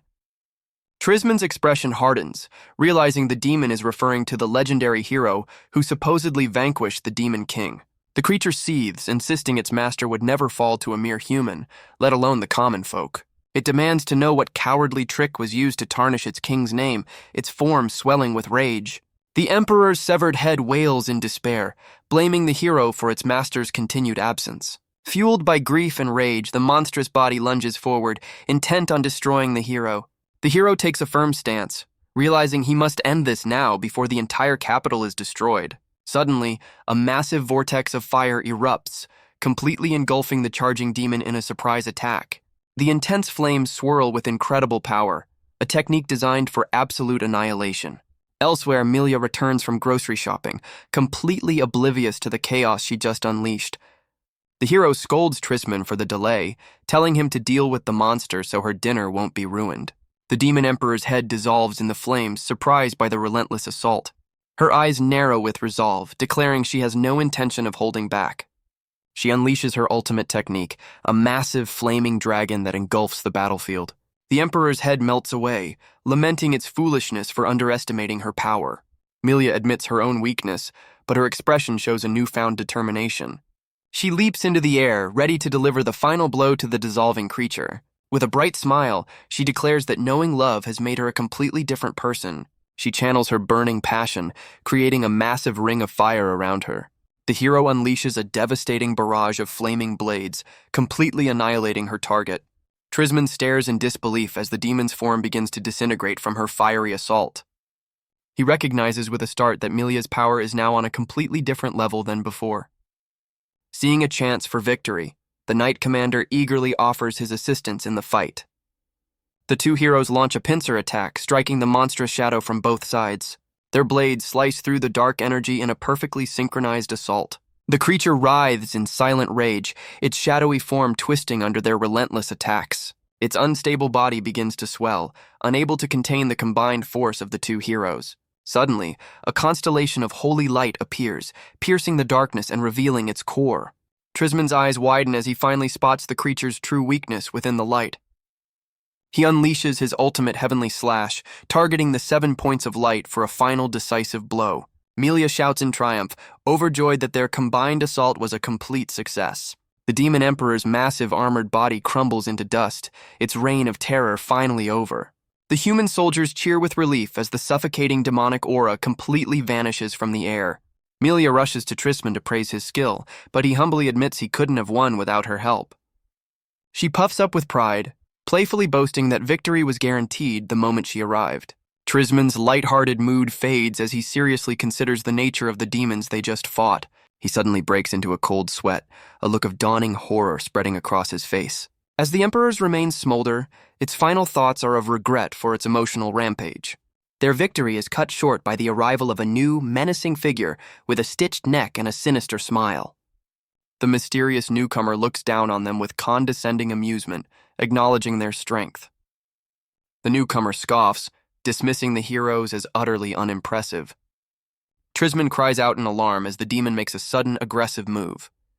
The demon smirks with chilling confidence, speaking of his current unleashed state. He slams his massive blade into the ground, shattering the stone with a surge of power. In an instant, he attacks, sending both Melia and Tisman flying back with a single shockwave. The two heroes can only watch in shock, completely outmatched by this new level of speed and strength. A devastating blast of energy rips through the capital street, leveling everything in its path. The demon coolly notes that he is on a completely different level than the previous foe. Tisman struggles to his knees, utterly stunned by the demon's overwhelming power as Melia lies defeated. Towering over them, the demon declares it has been a millennium since he last unleashed his true power. The demon recalls that the last person to witness his full power was the Demon King himself. Despite his injuries, Tisman stands resolute, determined to stop this new threat at all costs. The hero realizes with dawning horror that the demon is talking about the Demon King from 1,000 years ago. Melia pushes herself up, insisting she's fine despite the devastating attack she just endured. She smirks with renewed confidence, announcing that the strongest has finally arrived, much to Tisman's confusion. The demon's attention is drawn by a sudden noise as a new figure steps onto the battlefield. Zeon casually strolls into the destroyed street, greeting the demon like an old acquaintance. He identifies the powerful demon as Zable, expressing mild surprise that he's still alive. Zable stares in utter disbelief, recognizing his long-lost master in the young hero's form. Melia screams a warning, identifying Zable as one of the legendary 4 demon generals. Zeon casually compliments Zable, impressed that he's a general in the current Demon King's army. He notes that for a long-lived demon, Zable is still quite impressive, which brings the general to tears of admiration. Tisman watches the bizarre reunion, completely baffled by their familiar conversation. Zable's joy turns to confusion, unable to comprehend how his master could be in this form. Zeon calmly offers to listen, noting it's been 1,000 years since their last meeting. But Zable's confusion erupts into rage as he violently grabs the former Demon King by the collar. The demon general demands an explanation, revealing he'd seen a vision of his master's return. A flashback reveals a desolate landscape, once home to the strongest Demon King whose power was absolute. The memory shows the former Demon King in his prime, a being whose strength was the law of the demon world. Zable recalls being summoned by this unbelievable king, only to be effortlessly defeated in a single strike. Lying defeated, Zable admits the Demon King is far stronger and asks to be finished off. The Demon King calmly walks toward the fallen general, who braces for the end. Zable recalls thinking that being defeated by such a powerful being wouldn't be so bad. But instead of delivering a final blow, the Demon King compliments Zable's strength.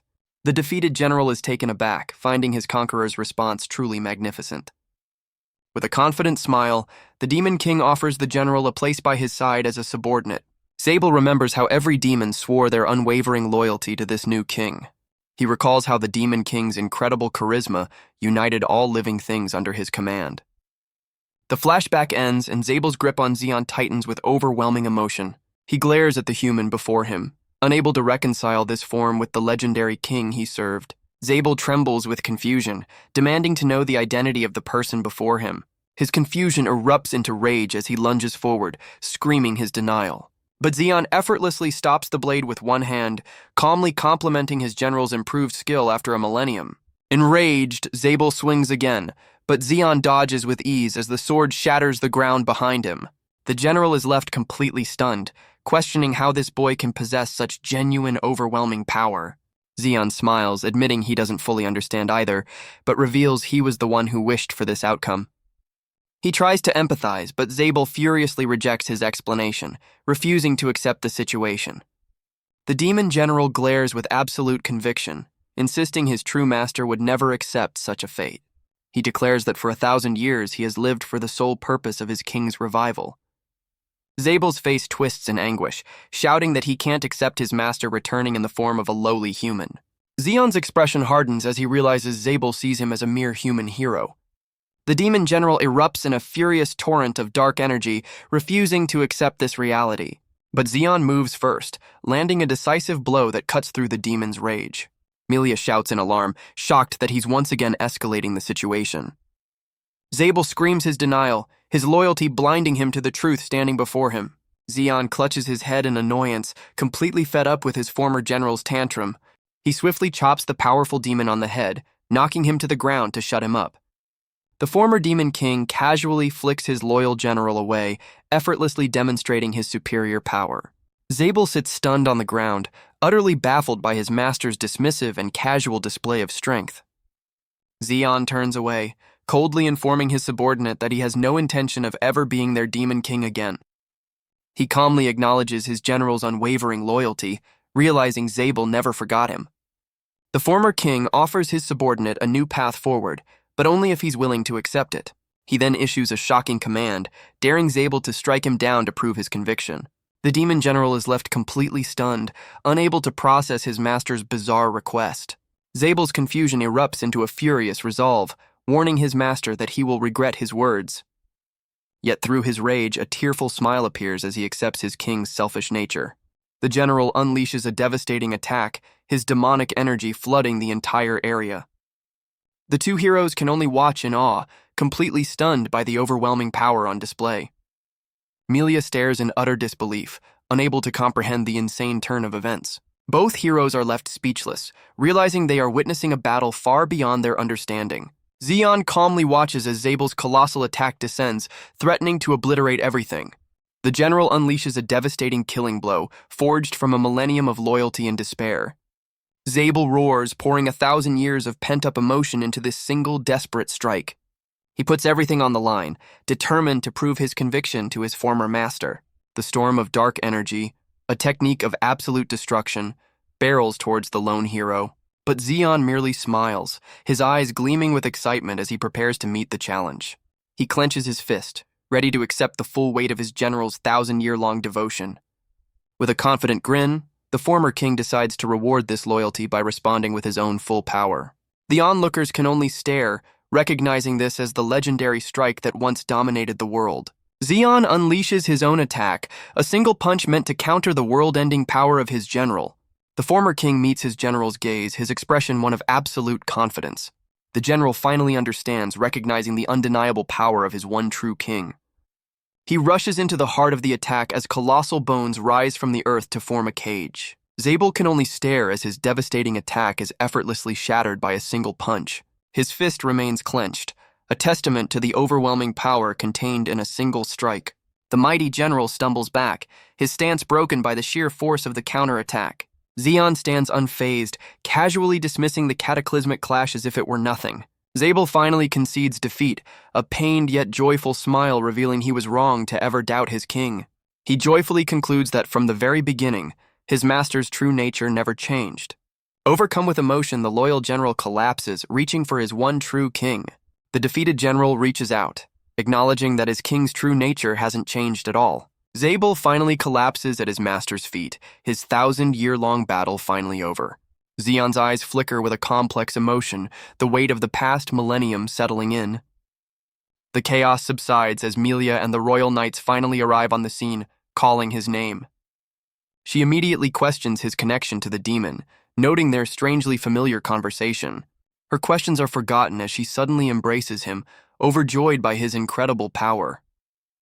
Still clinging to him, she admits with a blush that he's completely in a league of his own. He quietly reflects on the battle, remembering that even she and Tisman together were no match. Melia's expression turns serious as she asks just how powerful their opponent truly was. With a confident smirk, Zeon clenches his fist and confirms that Zable was indeed incredibly strong. 10 days later, a young man frantically runs home, shouting for his mother in the quiet village of Nanana. He bursts through the door, startling his mother, who turns from her cooking with a warm, curious smile. He eagerly presents a newspaper, insisting she look at the incredible article featuring their son. She smiles with pride as her husband is completely overcome with emotion, moved to tears by the news. Both parents are filled with immense pride, realizing their son has officially joined the hero rankings. The article reveals a confident photo of Zeon, announcing his incredible achievement of becoming a single-digit ranker. Back at the palace, Melia remarks that she always knew his true power would eventually be recognized. Their walk takes them through the grand halls of Cresselia Castle, the heart of the kingdom.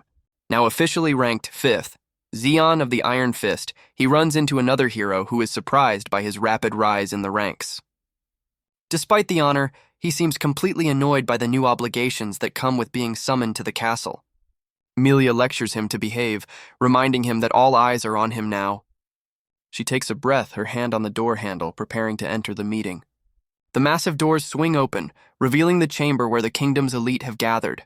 They step into a round-table conference, filled with the most eccentric and powerful heroes in the land. This is a gathering of the pinnacle of heroes, the strongest warriors humanity has to offer. A calm, blonde-haired man smiles, ready to begin this meeting of humanity's greatest champions. The man casually greets the newcomer, acknowledging Zeon's arrival with a simple nod. Taking his seat at the head of the table, he officially calls the round table conference to order. His eyes crinkle with a confident smile as he prepares to start the proceedings. The scene shifts to another legendary figure, the one known simply as the hero, humanity's ultimate hope. The narrator explains that heroes are defined by virtues like courage, justice, and purity. But if one had to choose a single defining trait, it would be the one that sets them apart from all others. Back at the round table, the discussion focuses on the one thing that truly makes a hero. The man at the head of the table declares that this quality is nothing less than absolute strength. The 6th-ranked hero, Ruby Diamond Carbuncle, grins, sizing up the new addition to their ranks. The 8th-ranked hero, the serene Sister Noel, observes the proceedings with a gentle smile. The fourth-ranked hero, Alba Quasar, rests his head on his hand, looking thoroughly unimpressed. The 10th-ranked hero, the unsettling Beryl, lets out a manic laugh, his sharp teeth on full display. The 9th-ranked hero, the stoic Inferno Darkness, watches the others with a silent, grim expression. And finally, the 3rd-ranked hero, Tisman of the Holy Sword, sits with quiet, unwavering confidence. The leader of the heroes gestures towards the rookie, officially acknowledging his presence at the table.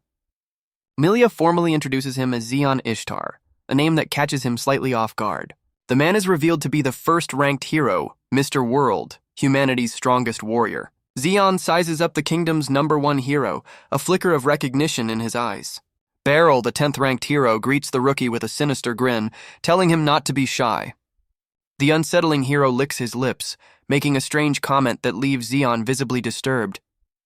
Beryl's manic energy fills the room as he eagerly tries to start a confrontation with the others. But their tense meeting is suddenly interrupted by the cheerful arrival of the kingdom's princess. She playfully scolds Mr. World for trying to start the conference without her. The flustered #1 hero tries to regain his composure, eager to make a good impression on the newcomer. The princess takes the floor, announcing the meeting's purpose is to discuss the recent surge in demon activity. But Mr. World interrupts, declaring there's a more pressing matter to attend to first. With a mischievous grin, the princess prepares to reveal their surprise. They suddenly throw a welcome party, showering the room in confetti to congratulate Zeon on his new rank. Zeon, Melia, and Tisman stare back with completely blank expressions, thoroughly unimpressed. The princess slams her hands on the table in frustration, demanding to know why he isn't more excited. He calmly removes a streamer from his hair as the princess and Mr. World realize their grand welcome has fallen flat. Melia leans in with a cheerful smile, asking Zeon for his opinion on the kingdom's eccentric #1 hero. Mr. World laughs off the awkwardness, while the princess smugly observes the room's strange dynamic. But Zeon's expression suddenly hardens, his fist clenching as the lighthearted mood vanishes. Mr. World flexes with a smug grin, declaring his own strength to be truly overwhelming. Zeon questions if the #1 hero is even human, while Melia insists he's the real deal. A flashback reveals Mr. World's history as a hero who suddenly appeared and shot to the top rank. Melia begins to explain a past threat, a massive demon organization separate from the Demon King's army. This group, the 72 Pillars of the Demon World, was led by the legendary 4 demon emperors. Yet despite their immense power, this terrifying demonic force never managed to reach the kingdom. That's because Mr. World single-handedly met them on the battlefield and annihilated their entire army. Melia playfully asks Zeon if he believes anyone stronger than Mr. World could possibly exist. Zeon's expression turns serious, agreeing that person is, without a doubt, Mr. World. But back at the table, the #1 hero scoffs, leaning back with an air of complete disinterest. The 4th-ranked hero Alba leans back with his foot on the table, dismissing the need for any welcome. He smirks with condescending amusement, suggesting that newcomers don't last long around him. Melia warns Alba to back off, playfully claiming the right to haze the rookie for herself. Zeon's expression turns serious, realizing the 4 demon emperors were more significant than he initially thought. Alba scoffs, unimpressed that the one who defeated a demon emperor is just some kid with a simple face. Zeon's gaze hardens as he quietly challenges the hero to repeat his insult. Alba leaps to his feet, angrily declaring his own status as a hero, demanding respect. But before a fight can break out, the 6th-ranked hero Ruby suddenly intervenes. Ruby grabs Alba from behind, physically restraining him and demanding he stop. The muscular hero roars in anger, declaring that infighting among heroes is absolutely forbidden. The other heroes watch the confrontation with varying degrees of amusement as Ruby tries to de-escalate the situation. She lands a stunning blow on the arrogant hero, demanding he feel the pain of his recklessness. A stunned Alba questions the strength of his fellow heroes as Ruby casually apologizes for her outburst. She confidently boasts that in terms of raw power, she's on par with the hero who previously held the 5th rank. The revelation leaves Alba speechless, as he recalls his own celebrated status as a hero from the Calvinan Federation. Melia smugly admits that in her current state, she's not even on the same level as these top-tier heroes. The stoic Inferno Darkness observes the room, acknowledging the presence of several unpredictable and powerful individuals. The former Demon King sits in quiet contemplation, pondering the strange dynamics of the hero ranking system. His expression shifts to a confident smirk, finding this gathering of oddballs more intriguing than he first expected. As the initial chaos subsides, the camera pulls back, signaling it's finally time to address the meeting's true agenda. Mr. World gets down to business, announcing the collapse of the small nation of Cresselia. The grave news sends a ripple of shock through the other top-ranked heroes. Ruby Diamond Carbuncle's expression hardens, realizing the gravity of the situation. Sister Noel stands in disbelief, questioning if the devastating report is actually true. The princess points to a map, explaining Cresselia's role as a vital front line against demon invasions. Mr. World confirms the nation was completely annihilated just a few days prior by a demon assault. The culprit is revealed to be Bastet, one of the 4 demon emperors leading a terrifying legion. He laments the loss of the once beautiful and peaceful country, remembering its serene landscape. With righteous fury, the #1 hero declares that they cannot let this vile act of aggression stand. The princess, however, tempers his rage, reminding him they can't act rashly after the recent attack on their own capital. The princess steps forward, proposing they send a small elite team to handle the crisis. With a determined cry, she calls for volunteers to step forward and join the mission. Several of the top-ranked heroes, including Beryl and Ruby, show their readiness to answer the call. Mr. World clenches his fist, officially declaring the start of an operation to reclaim the fallen nation. Zeon, Tisman, and the other heroes listen with grim resolve, understanding the weight of the mission. A flashback reveals the grim fate of Cresselia's people, now enslaved and forced into hard labor. The once thriving desert nation is shown in ruins, its structures now monuments to its downfall. An exhausted man struggles under a heavy load, watched over by imposing, jackal-headed guards. The man collapses to the ground, unable to continue under the brutal conditions. A guard mercilessly strikes the fallen man, punishing him for his moment of weakness. The guard looms over the man, questioning the very purpose of his existence. All around, the enslaved people are forced into grueling labor under the watchful eyes of their captors. They trudge in a long line up a massive staircase, carrying supplies to build a colossal pyramid. A guard reveals their grim purpose, to construct a divine palace for Bastet, the king of the dead. Elsewhere, a hand clenches a cup, shattering it as a voice declares that no mercy will be shown. A slave looks up at the pyramid with a glimmer of hope, thankful for an unexpected turn of events. Meanwhile, the demon emperor Bastet sits on her throne, learning of Zable's recent defeat. She stands with a sigh, dismissing her fallen comrade as a disappointment. Bastet then addresses a strange, pulsating organic mass, acknowledging the difficult task given by her king. A sinister grin spreads across her face as she eagerly declares it's time to begin a true war. Bastet stretches languidly, preparing to welcome the foolish humans to her new domain. Meanwhile, an elite team of heroes makes their way toward the fallen nation of Cresselia. They learn the land was once protected by a divine tree, whose spirit repelled demonic forces for ages. But now, the heroes stand on a desolate cliff, looking out at what the nation has become. The once beautiful land is gone, replaced by a massive construction site where enslaved humans build a pyramid. Filled with righteous anger, Mr. World declares they will liberate the people who are crying out for help. He sighs in slight frustration, noting that in the end, only 5 heroes answered the call for this dangerous mission. Melia smirks, recalling that the other top heroes were unavailable due to their own pressing duties. Inferno Darkness accepts their small numbers, understanding that with the recent chaos it couldn't be helped. Suddenly, the stoic hero strikes a bizarre pose, leaving the rest of the team completely baffled by his strange behavior. Inferno Darkness declares that the time for their holy war has come, and they must simply follow their destiny. The new chapter begins, focusing on the unlikely pairing of a saint and an emissary of darkness. At the border of Cresselia, a patrol of guards is suddenly confronted by a horde of bandaged, undead creatures. The guards are quickly overwhelmed by the relentless assault of the undead soldiers. A determined captain rallies his men, shouting that they will defend their homeland to the very last. His resolve falters as he drops a small vial, realizing the hopelessness of their situation against such a massive army. The vial of holy water tumbles through the air as the undead horde closes in for the final strike. It shatters on the ground, splashing its sacred contents across the dusty battlefield. The undead creatures recoil in agony, unable to cross the barrier created by the blessed liquid. Sister Noel appears, assuring the soldiers she will protect them as her holy aura mends a nearby guard's wounds. With a serene smile, she bestows a divine blessing upon the grateful soldiers. The men watch in awe as her holy magic is described, a power capable of purifying the undead.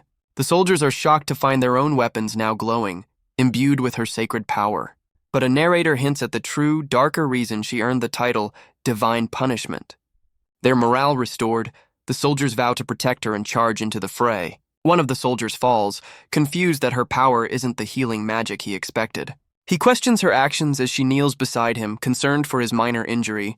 The soldier's demeanor suddenly darkens, insisting that he cannot be forgiven for his weakness. His mind twists with rage as he raises his weapon, ranting about punishing the innocent. A black blindfold materializes over her eyes, revealing her true, uncompromising stance against demons. Her gentle facade shatters, revealing a furious warrior who identifies her true nature as pure ferocity. She unleashes her divine punishment, swinging a massive flail that obliterates an undead creature. With a crazed grin, she dares the remaining demons to face her, eager to send them all to their doom. The healed soldiers watch from a distance, now more intimidated by their savior than the enemy horde. A powerful jackal-headed commander appears, dismissing the spells of the human mages as completely useless. The mages look on in horror, realizing their most powerful magic has no effect on the demon general. The commander crackles with dark energy, preparing to demonstrate his power on the insignificant humans. He reveals his strength is a curse bestowed upon him by the demon emperor Bastet herself. The demon unleashes a devastating blast, only for it to be stopped by a mysterious new arrival. The 9th-ranked hero, Inferno Darkness, stands revealed, calmly declaring himself a worthy opponent for the demon commander. The stoic hero looks down on the demon commander, vowing to send him to his grave. He then launches himself into the air, performing a series of bizarre, acrobatic spins. The demon commander stares in confusion, questioning the hero's identity and his strange positioning. The hero touches his face, complaining of a sudden pain, much to the demon's bewilderment. He lands with a dramatic pose, shattering the ground beneath him with a powerful impact. The hero marvels at his own 5 rotations, though he seems to question the purpose of his own strange movements.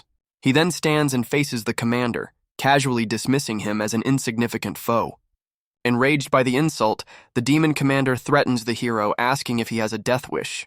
The commander unleashes a torrent of dark energy, preparing to show off a true curse technique. He roars with pride, revealing he is a special soldier blessed with a curse from Bastet herself. The narrative shifts to the 9th-ranked hero, Inferno Darkness, whose life has been anything but ordinary. A flashback reveals he was born to a pair of loving, cheerful parents. As a boy, his greatest ambition was to become a simple school teacher. But his destiny was forever altered by a single mysterious book of heroic tales. He discovered the fateful tome tucked away in a library, completely unaware of its influence.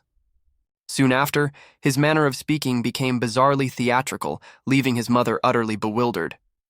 His strange new behavior earned him nothing but a stern scolding. However, his peaceful life was about to be shattered by a single pivotal moment. A devastating incident would soon strike, sealing his path as a hero of darkness. That tragic event was being scratched in the face by his pet cat while falling into a tub of water. The scar over his eye, which he calls his stigma, is a permanent reminder of that fateful day. The narrator reveals this seemingly trivial incident with his cat somehow unlocked his true power. The Jackal Commander unleashes his ultimate cursed flame attack, convinced it will annihilate the hero. Zeon watches the epic clash with a look of mild amusement, completely unconcerned. But Inferno Darkness effortlessly disperses the blast with one hand, mocking the commander's wasted effort. Meanwhile, Zeon casually strolls away as Melia angrily demands he stop sightseeing and help out. She pants in frustration, exasperated that she has to deal with everything herself. With renewed resolve, she leaps into battle, reminding everyone that she's a higher-ranked hero anyway. Zeon smiles, watching the chaos unfold and complimenting their performance from a safe distance. Inferno Darkness observes his allies, quietly acknowledging that they are indeed in a league of their own. Mr. World identifies his target, unleashing a devastating punch with incredible speed. The number 1 hero casually wipes his brow, commenting on everyone's hard work in the heat. Elsewhere, he appears before another group of soldiers, confronting a demon commander who has them cornered. He effortlessly dodges a massive swing from the jackal-headed demon, moving with impossible grace. The nearby soldiers can only stare in awe, stunned that he defeated a captain-class demon with one strike. He follows up with a crushing blow, demonstrating his truly superhuman physical power. Despite sensing a strange demonic energy, he dispatches another foe with a single powerful kick. Watching from a distance, Zeon questions if Mr. World is even human, as Melia reminds him of her previous warnings. Melia angrily scolds Zeon for just standing around, demanding he stop sightseeing and join the fight. Her outburst is met with a sheepish grin, as if he's completely unfazed by her frustration. A four-armed mummified demon, one of the 72 pillars, confronts the two heroes. Before the demon can even finish its introduction, Zeon launches forward and shatters it with a single punch. He stretches nonchalantly, remarking that this little detour is turning into some good exercise. Melia stares at his back, once again convinced that her companion is not human. Zeon's attention is suddenly caught by something in the distance, and he points it out with a grin. They arrive at the base of the massive pyramid, with Zeon noting it's quite a sight to behold. He gives a mock salute to the structure as Melia marvels at how close they've managed to get. With a determined look, Zeon tells Melia it's time to move, and the two of them dash towards the entrance. She's caught off guard, blushing when he casually calls her by her first name. Inside, Zeon observes the dark, cavernous interior, noting its simple but vast design. The two heroes find themselves at the foot of a colossal staircase, leading into the pyramid's dark depths. Melia suggests they press forward, and Zeon agrees, sensing they're close to their target. A new voice echoes from above, surprised that mere humans have managed to infiltrate her domain. At the top of the stairs sits Bastet, one of the 4 demon emperors, who smugly welcomes them. With a chilling grin, she mockingly asks the heroes for their opinion of her new kingdom. Melia stares in shock, recognizing the infamous demon emperor, while Zeon remains completely unfazed. A sinister subordinate appears beside her, holding a picture to confirm Zeon's identity. Zeon cracks his knuckles with a grin, declaring he's here on business and has no intention of showing mercy. But Melia's expression darkens as she declares that her target is not the demon emperor herself. Bastet leans back on her throne, questioning if Zeon is truly a match for the man now identified as Zable. Zeon's eyes widen with a sharp, knowing grin, anticipating the inevitable confrontation. But before he can act, Melia suddenly charges past him, swinging her sword with furious intent. Her face contorts with rage, her eyes turning into black voids as she succumbs to a dark influence. Wreathed in a sinister aura, she lunges forward, determined to strike down her own companion. Zeon calmly raises a hand, effortlessly halting her cursed blade as if he expected this outcome. From her throne, Bastet smirks, impressed that a mere human seems to understand the nature of her curse. The demon emperor watches with amusement as her spell forces the two heroes to fight each other. She gloats with absolute confidence, declaring that no hero, no matter their title, can escape her curses. A vision appears, showing the idealized images of a noble warrior and a pure-hearted saint. But the vision darkens, revealing that even the purest heart contains a seed of malice waiting to be nurtured. The demon emperor explains with a sinister grin that she only needs to give that inner darkness a little push. Zeon calmly faces his possessed companion, warning that if she attacks for real, she'll be the one to get hurt. Melia screams in a fit of rage, refusing to tolerate his condescending tone any longer. He raises a hand, completely unfazed by her outburst and preparing to deal with the situation. She unleashes a furious barrage of sword strikes, but he effortlessly dodges every single one. He easily stops her blade, but she grins maniacally, impressed by his skill and ready for more. The cursed hero tries a different, more provocative tactic to throw him off his game. With a calm smile, Zeon delivers a swift chop to her head, telling her to settle down. The blow leaves her dazed and blushing, the curse's dark influence momentarily scrambled. Completely exasperated, Zeon holds her by the collar, complaining that his allies are nothing but trouble. He calmly asks if she's done, leaving the flustered hero completely speechless.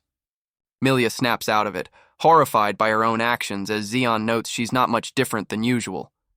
With a confident smile, he turns to the demon emperor, mocking her so-called ultimate curse.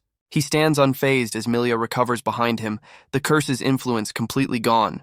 Bastet's claws dig into her throne, realizing this opponent can't be defeated from a distance. The demon emperor rises, warning him he'll regret making her stand as she unleashes a strange, unsettling power.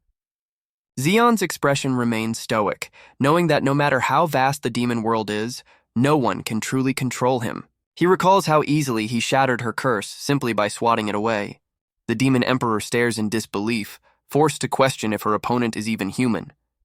Melia points out that even the enemy is confused, while Zeon just laughs, finding it a hassle to be seen as a mere human. Zeon scratches his head as Melia, still dazed, admits her attraction to powerful men. The Demon Emperor smirks, acknowledging his true strength is the same that defeated her former comrade Zable. He grins confidently, clenching his fist and declaring he can't let a threat like her escape. Her expression turns manic as she decides she has no choice but to eliminate him. She reveals her clan's unique power, a necromantic art separate from the Demon King's authority. The Demon Emperor unleashes her true ability, the ultimate curse of her people. Surrounded by orbs of dark energy, she triumphantly declares her mastery over death itself. Melia shouts a warning, her eyes wide with alarm at the immense power being displayed. Bastet unleashes her devastating attack, sending a barrage of dark spheres hurtling toward the heroes. Melia is forced to duck as one of the deadly orbs narrowly misses her and slams into the ground. Melia watches in alarm as the destructive orbs tear through the chamber floor. Bastet taunts them from her throne, amused by their desperate attempts to dodge her relentless assault. Melia realizes this is a curse of absolute annihilation, capable of erasing not just life but matter itself. The Demon Emperor gloats, revealing her power is the complete mastery over this force of destruction. Melia stares in horror at the perfectly smooth holes in the floor, evidence of the sphere's terrifying power. The narrator explains this is less a curse and more a guaranteed end, a power that returns all to nothingness. She frantically warns Zeon that this is an attack that simply cannot be blocked. Bastet laughs, comparing their frantic dodging to the scurrying of insignificant insects. Growing tired of the game, she gathers her power to unleash the full, world-ending force of her royal curse. But Zeon's expression remains calm, his focus unbroken as he prepares to face the ultimate attack. The Demon Emperor taunts that a frail human body is completely powerless against her. Melia shouts his name in panic, but Zeon remains completely unfazed by the impending doom. He simply claps his hands together, as if dusting them off after a simple chore. His companion stares in disbelief, completely baffled by his bizarrely calm demeanor. Even Bastet's confident smirk falters, confused by the hero's strange lack of fear. Zeon cheerfully holds up 3 fingers, reciting a completely unrelated and nonsensical proverb. His eyes gleam with a confident smirk as he prepares to share some of his family's wisdom. The Demon Emperor looks down in bewilderment as Zeon calmly announces that it's now his turn. He throws a casual punch into the air, and Bastet's jaw drops in utter shock at the result. The scene shifts to Sister Noel, who unleashes her furious divine power upon the undead horde. Sister Noel pants with frustration, annoyed by the seemingly endless horde of undead enemies. Believing she's cleared the area, her eyes widen in shock as a new figure appears before her. A powerful kick suddenly sends her skidding across the battlefield, catching her completely off guard. A nearby soldier cries out in alarm as the 8th-ranked hero is sent tumbling through the air. The force of the blow sends her into an undignified flip, her composure momentarily shattered. Enraged, she retaliates with a powerful kick of her own, determined to show the newcomer her true strength. She then unleashes a bizarre attack, summoning a rain of weapons from an unseen space, much to the soldier's bewilderment.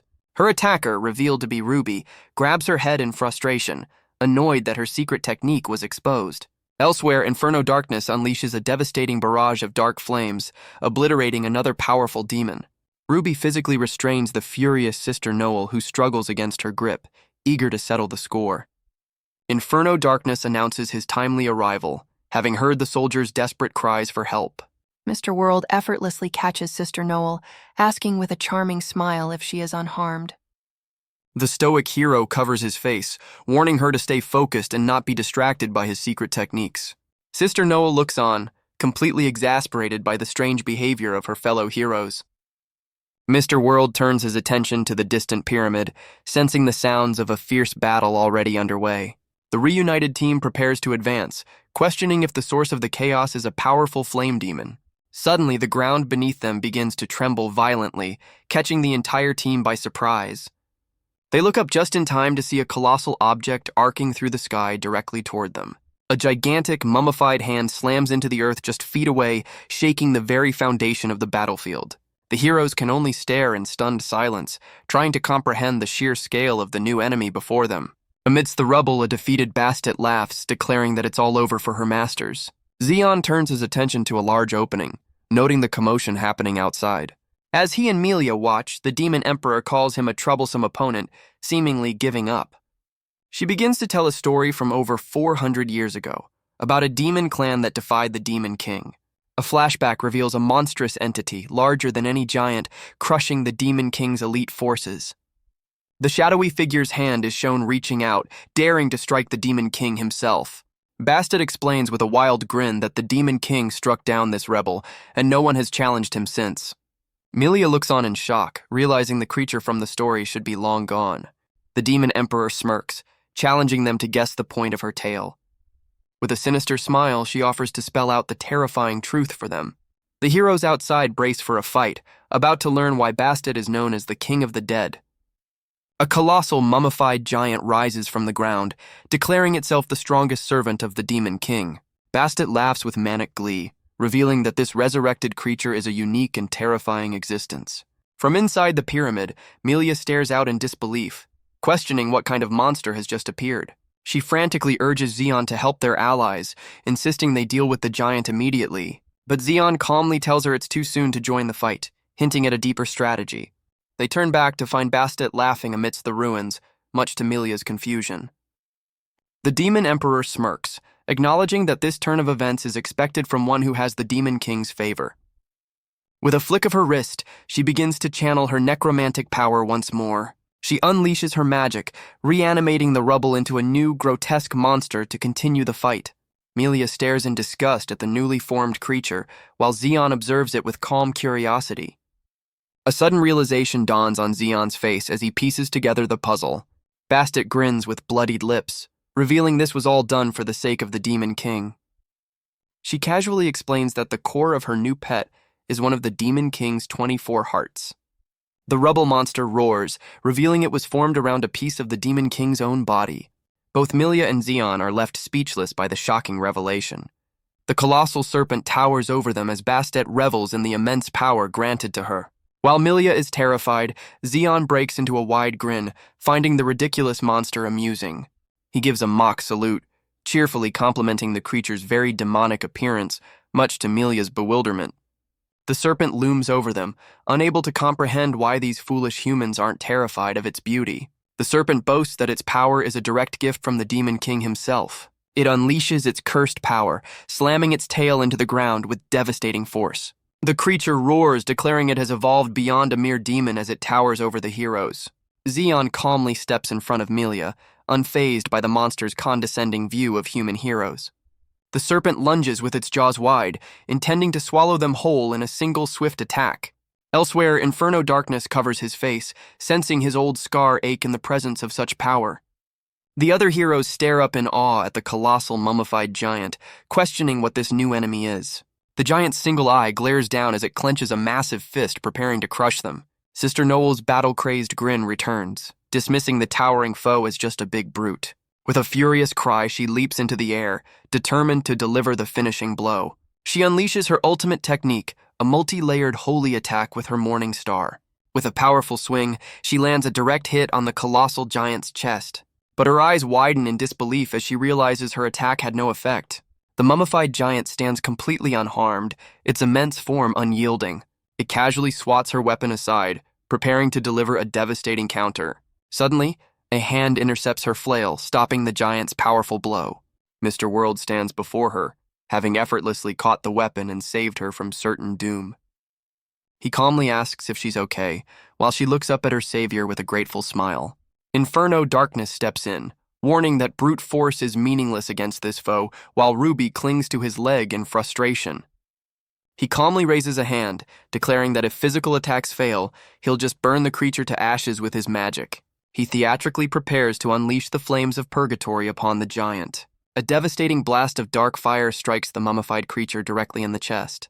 But the heroes watch in disbelief as the giant begins to absorb the powerful attack. The creature inhales the dark flames, then prepares to unleash them back with its own power. It spews a torrent of corrupted fire, forcing the heroes to dive for cover from the overwhelming blast. Inside the pyramid, the rubble serpent lunges but suddenly halts its attack, causing confusion. Zeon and Melia watch as the serpent turns its attention to the intense battle raging outside. A knowing smirk spreads across Zeon's face, realizing the Demon King has made quite a generous move. The serpent reveals that the Demon King didn't just give it a core, but also granted one of his hearts to the giant. It proudly declares that this was all a sign of the Demon King's absolute trust in Bastet's plan. The serpent reveals the giant has been reborn as a monster, far more powerful than it was in its prime. It proudly declares that only the Demon King himself is worthy of standing in its way. The two monsters boast that together, they possess enough power to destroy the entire world. The serpent gathers a sphere of dark energy in its mouth, preparing to unleash a devastating attack. Zeon clenches his fists, ready to face the challenge as the creature targets him for his defiance. A colossal beam of destructive energy is fired, aimed directly at the two heroes. Zeon calmly analyzes the incoming blast, while Melia looks on, overwhelmed by its immense power. The powerful attack collides with an unseen force, resulting in a massive, chaotic explosion. Melia stares in disbelief, questioning what just happened as Zeon shields her from the aftershock. She turns to Zeon with a shocked expression, demanding to know what he just did to stop the attack. Zeon stands amidst the smoke, calmly examining his blackened arm, which took the full force of the blast. Melia rushes to his side in a panic, but he casually reassures her that there's nothing to worry about. He holds up his charred hand, calmly telling his stunned companion to stand back. Melia is horrified, realizing Zeon just tanked a world-ending attack with his bare arm. He faces the serpent, complimenting its power but mockingly calling its bluff about destroying the world. The colossal serpent can only stare in utter disbelief, completely taken aback by his nonchalant attitude. With a confident smile, Zeon looks up at the monster, completely unfazed by his own injury. The serpent demands to know his true identity, but Zeon simply acknowledges the situation with a knowing look. The creature struggles to comprehend how its ultimate curse, an attack meant to erase the world, was so easily stopped. Zeon smirks, thinking to himself that having a grand title to announce at times like this is certainly useful. With a confident smile, he formally introduces himself as Zeon Ishtar, the fifth-ranked hero known as the Fist Saint. He gives a mock salute with his charred hand, telling the monster to remember his name. The serpent looks down, questioning how a mere fifth-ranked hero could possess such overwhelming arrogance. Its eyes narrow with fury as it declares its intention to personally eliminate the disrespectful human. The creature roars with a sudden realization, acknowledging that Zeon is a being who could one day rival the Demon King. Outside, the other heroes coordinate their attack, with Mr. World ordering them to take down the giant first. The serpent admits that it may not be able to win alone, but it's a fight that demands its full attention. Zeon casually scratches his head, finding it a bit of a hassle to be taken so seriously. He gestures with his thumb toward the battle outside, nonchalantly predicting the giant's imminent defeat. The other heroes agree on the giant's threat level, as the serpent reacts with shock to Zeon's casual dismissal. Mr. World confidently tells his team to stand back, preparing to take on the colossal giant himself. Meanwhile, Zeon contemplates the true nature of humanity's brilliance, a concept he's still grappling with. He observes his own charred hand, noting that humans are always far stronger than they seem. With a knowing look, he acknowledges that this same conviction is what drives the demons as well. His hand instantly heals as he declares his intent to accept the serpent's challenge and shatter it completely. Outside, Mr. World is stunned by the sheer power of his allies, while Zeon simply smiles, aware of the unfolding battle. Enraged, the serpent gathers its cursed energy, eager to test the hero's bold claims. The two monsters coordinate their assault, preparing to unleash their ultimate world-ending attacks simultaneously. The giant brings its massive fist down like an iron mace, aiming to crush the #1 hero. Inside, the serpent unleashes its ultimate curse, a devastating blast aimed directly at the unmoving Zeon.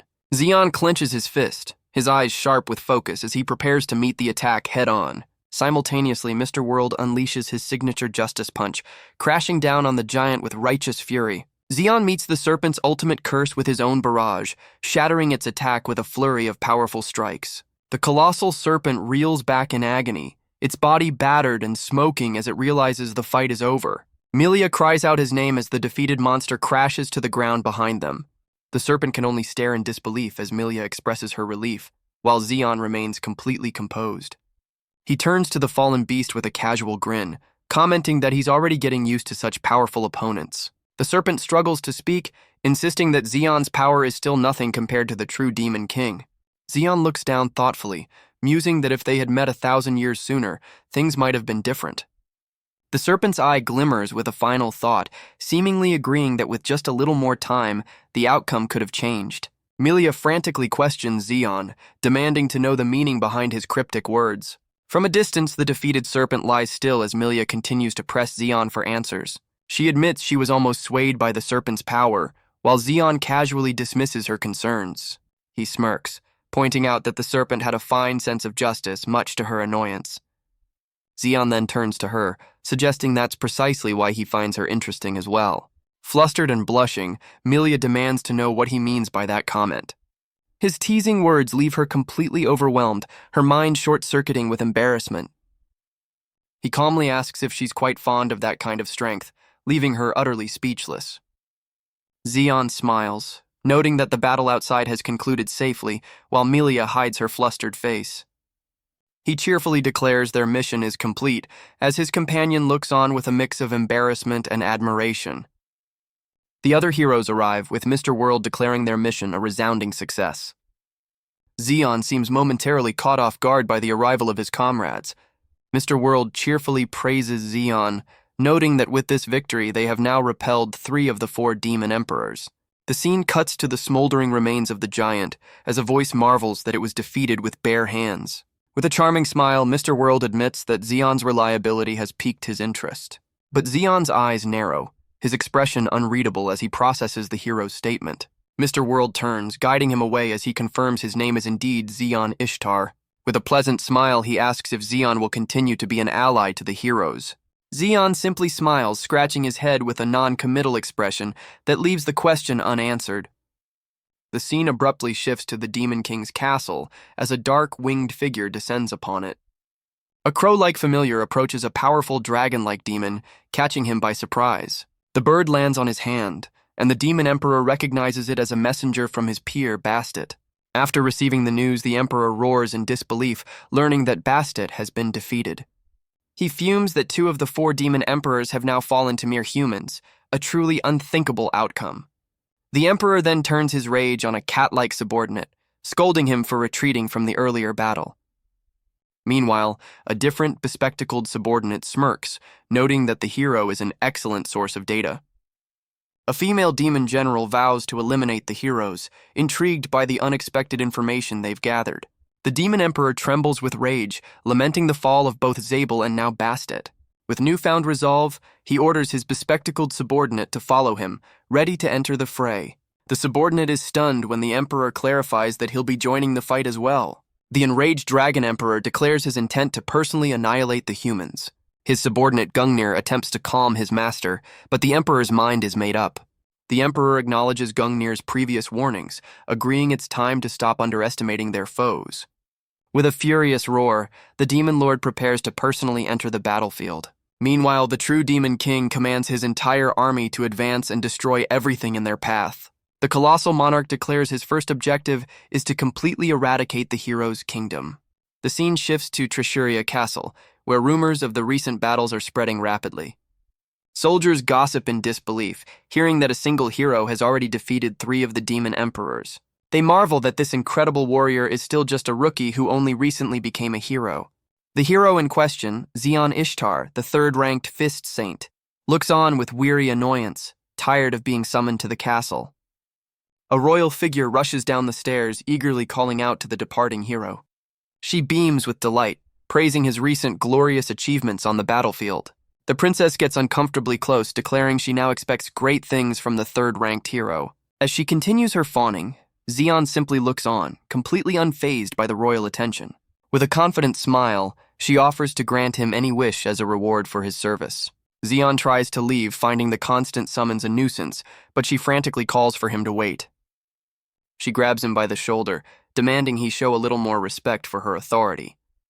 The princess then offers him land or riches, but Zeon remains completely unimpressed by the proposal. He questions why he must be bothered with such trivial matters, while she insists he accept a reward for his deeds. Zeon calmly explains that he's already satisfied with his current life, effectively rejecting her grand offer. With a cheerful smile, Zeon holds up a finger, informing the princess that he has just one simple request. A flashback reveals his parents, who are utterly delighted and surprised by his proposition. They look upon their former home, now jokingly referring to it as a tiny shack. Their humble cottage has been replaced by a magnificent castle, leaving them completely speechless.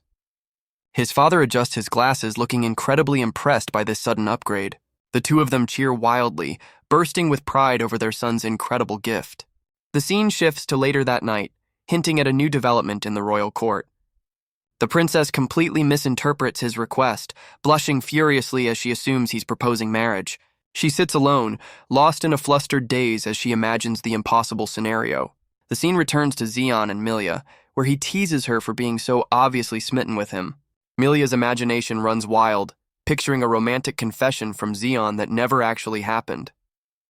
She snaps back to reality, completely flustered by his teasing words. Waving her hands in a panic, she insists she's not mentally prepared for his advances. Her embarrassment quickly turns into a mischievous grin as she decides to take matters into her own hands. Deciding to strike while the iron is hot, she rushes to her room to prepare for her bold move. With newfound confidence, she approaches his door, ready to make a surprise visit. She bursts into the room, striking a pose in alluring nightwear, only to be met with a look of pure shock. The scene reveals she's accidentally crashed a party, interrupting Zeon, Inferno Darkness, and Ruby mid-meal. Mortified, she realizes she's standing in front of all the heroes, who stare back in stunned silence. Suddenly, a massive blast of dark energy erupts from the room, a clear sign of someone's extreme overreaction. Through the smoke, a flustered Melia demands to know what kind of gathering she just crashed. Zeon points out that it was just a simple hot pot party, and she's not dressed for the weather. She gets in his face, completely mortified and demanding to know why she wasn't invited. Sister Noel gleefully offers her a drink, suggesting she join their impromptu celebration. Elsewhere, Mr. World apologizes to his teammates, explaining that his own invitation was rejected. Having calmed down, Melia takes a sip from her mug, finally joining the party. She suddenly turns to Sister Noel, eagerly asking to be included in future events. Sister Noel clarifies with a deadpan expression that she actually did try to invite her. She explains that she heard strange noises from the room and assumed Melia was otherwise occupied. A flashback shows Sister Noel and Ruby knocking on Melia's door, but receiving no answer. Melia points out that Sister Noel's personality seems to change completely after a few drinks. Sister Noel happily takes a sip, admitting she was deeply impressed by the combat prowess of both Mr. World and Zeon. Someone pours another glass of the dark, potent-looking beverage, keeping the celebration going. As he stirs the hot pot, Zeon reflects that his comrades are the very definition of true heroes. Sister Noel recalls watching Mr. World in action, finally understanding the true extent of his power. She also remembers sensing Bastet's immense magic, a power she could feel even from a great distance. Zeon casually eats, remarking how Mr. World shattered that same power with one punch, proving he's undoubtedly on humanity's side. Melia listens with a shy, pleased smile, clearly moved by the conversation and the praise for her companion. Inferno Darkness chimes in, agreeing that the power radiating from his fellow heroes simply defies all logic. With a smug grin, Melia proudly declares that it's all because Zeon is the strongest, much to his mild annoyance. Sister Noel grins mischievously, pouring a drink as she asks Zeon about his love life. Melia sputters in shock, completely caught off guard by the sudden and personal question. All eyes turn to Zeon, who calmly prepares to answer the unexpected inquiry. Sister Noel cheekily suggests herself as a potential candidate, much to Melia's continued embarrassment. Zeon's straightforward answer that he likes Melia causes her to have a comically massive nosebleed. He panics at her extreme reaction, while Sister Noel uses her holy power to revive the overwhelmed hero. Later, a sobered-up Sister Noel and Inferno Darkness say their goodbyes, promising to meet again. Zeon and Melia stand at the doorway, watching as their fellow heroes depart. Melia hides her face, still completely flustered by the evening's events as Zeon looks on. He smiles, pleased that his hot pot was a success, while Melia looks up at him with a happy, bashful expression.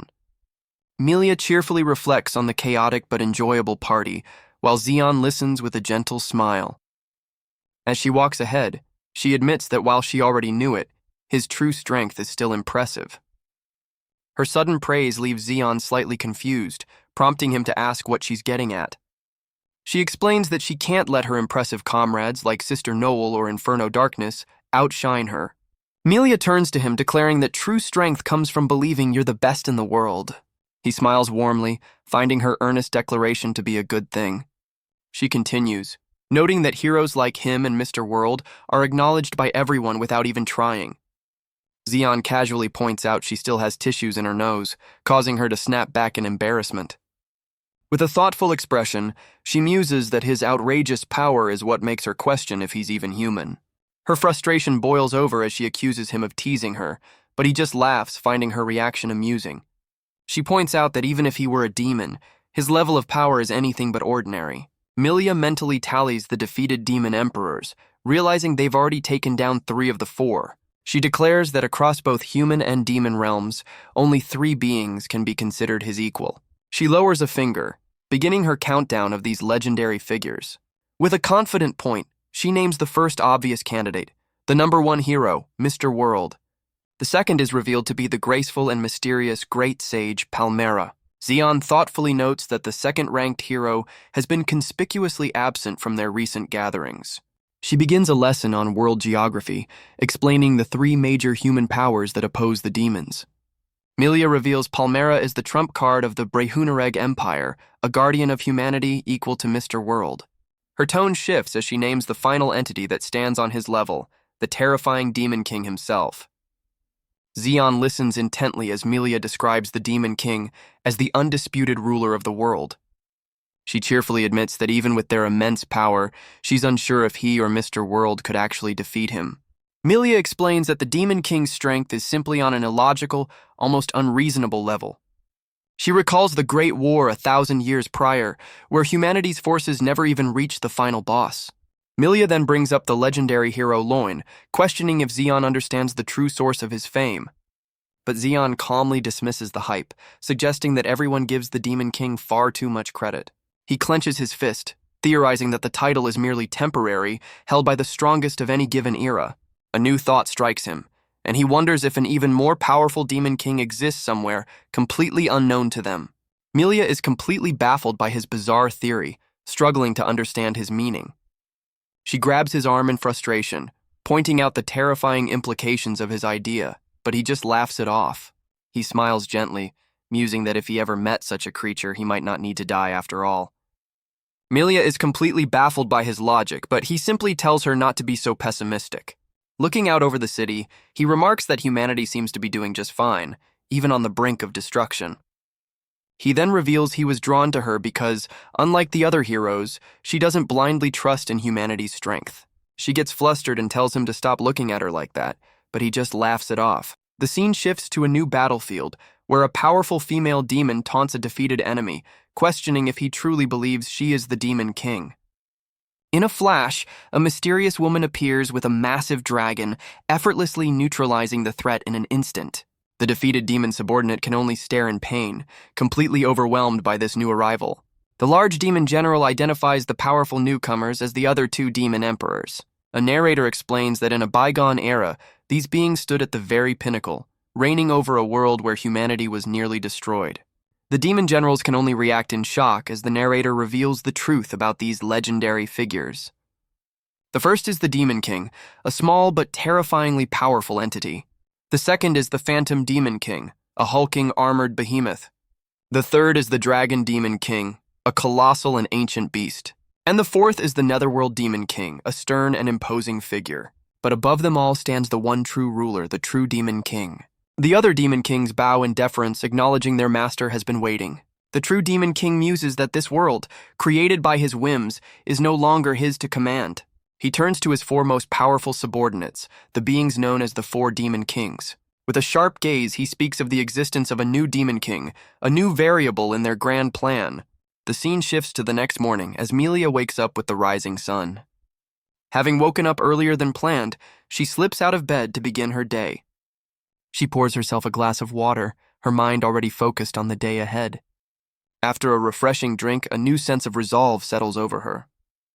Melia looks down with a determined smile, clutching a scroll as she formulates a plan. With a clear goal in mind, she heads to her closet to pick out the perfect outfit. She carefully ties her hair back, preparing for an important meeting. Now fully ready, she looks ahead with a confident and eager expression.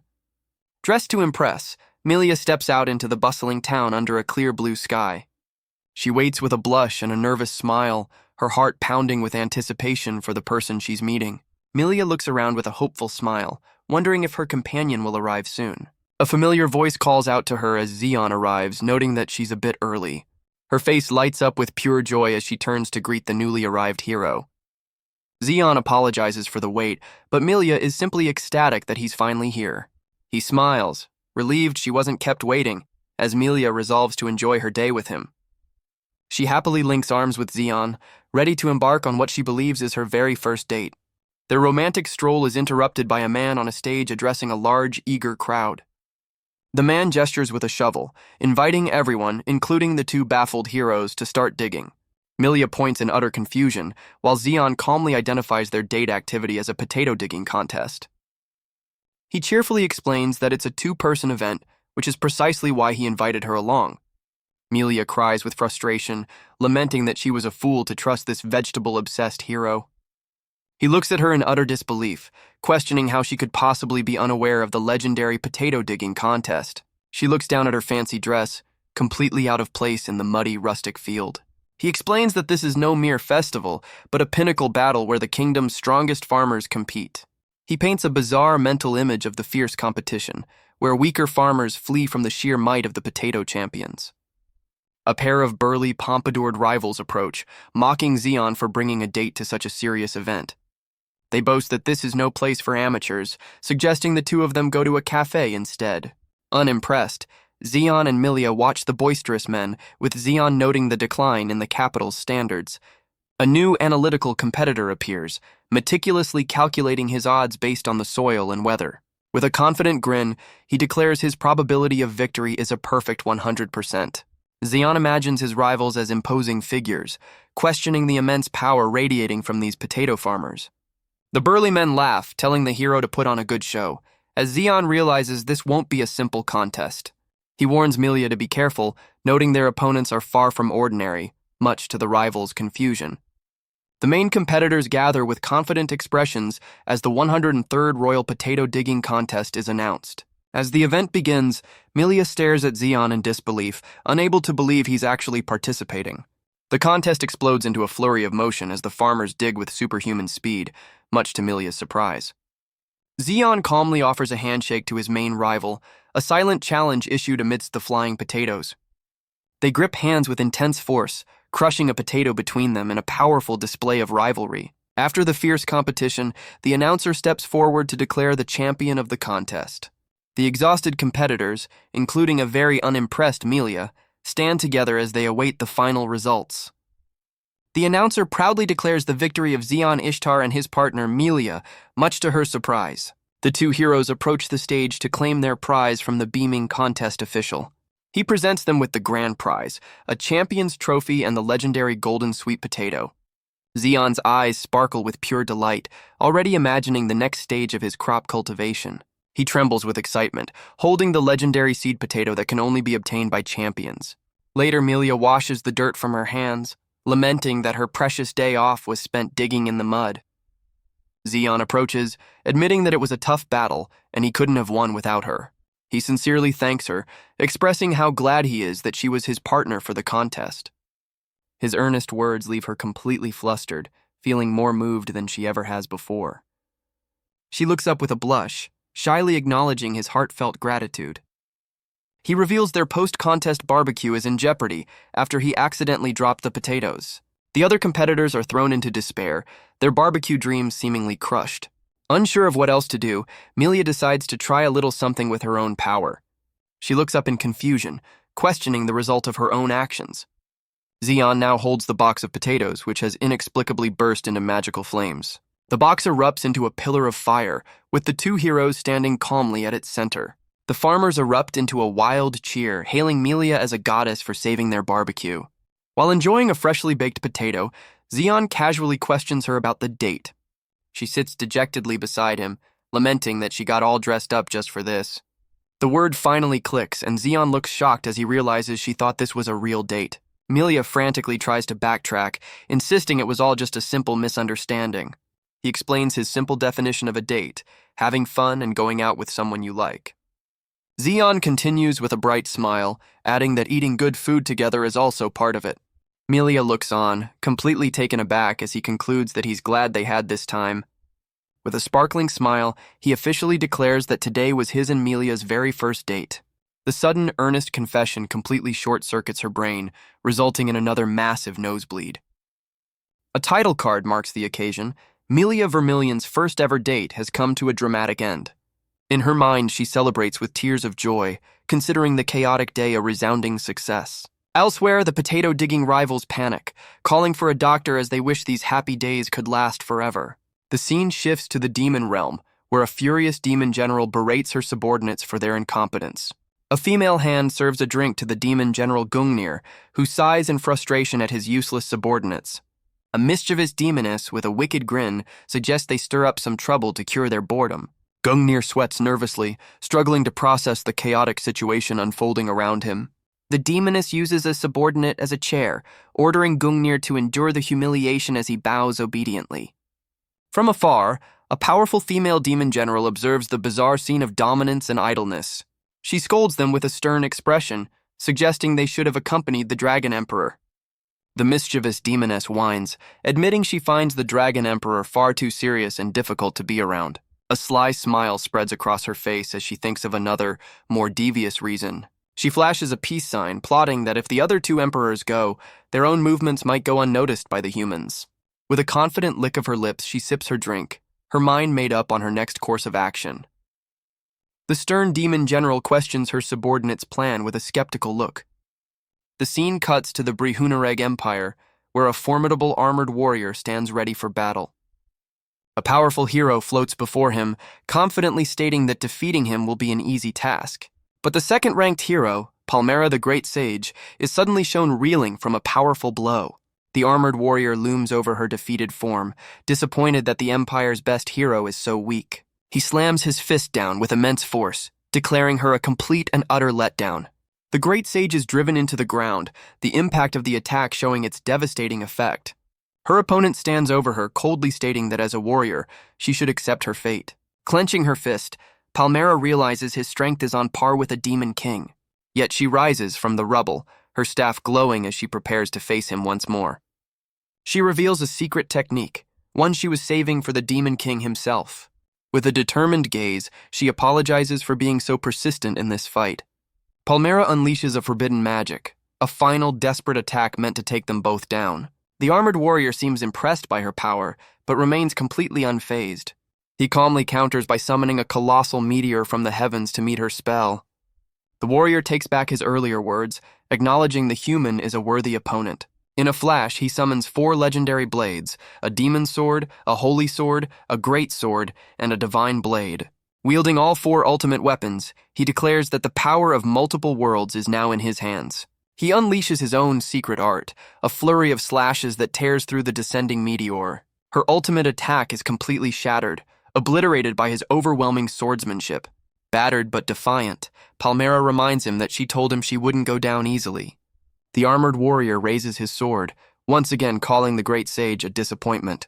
Yet a determined, almost crazed smile spreads across Palmera's face as she glares back at him. The warrior clenches his fist, preparing to deliver the final decisive blow. Palmera admits that while she's been defeated, she at least managed to pass the time. Her opponent now believes he has gauged the full extent of this world's strongest hero. He decides there's no need to linger, preparing to destroy this world and move on to the next. The scene shifts to Melia, who is stunned to learn that Zeon's parents are coming to visit. A voice explains that they're coming to the capital for a bit of sightseeing. Zeon casually confirms the news while holding a pear, leaving Melia completely speechless. Melia confronts Zeon in the market, demanding to know why he didn't give her more notice. Her mind immediately leaps to marriage, imagining this is his way of introducing her to his parents. Zeon looks genuinely confused, questioning why he would need her permission for his parents to visit. He explains with a smile that he simply wants them to see him doing his best as a hero. Holding a pear, he humbly adds that he doesn't feel like he's doing anything particularly special. He then turns to Melia, remarking that she seems to be trying much harder than he is. She walks ahead, admitting that regardless of his thoughts, she has her own opinion on the matter. Melia turns back, confidently declaring that he is already a magnificent hero in her eyes. Their moment is suddenly interrupted as a pair of young children spot them from across the street. The kids excitedly recognize him, calling out the name of Zeon, the 3rd-ranked hero. Zeon looks over, surprised, as the two children confirm his identity with starstruck expressions. They rush forward with excitement, thrilled to meet the real hero in person, much to Melia's surprise.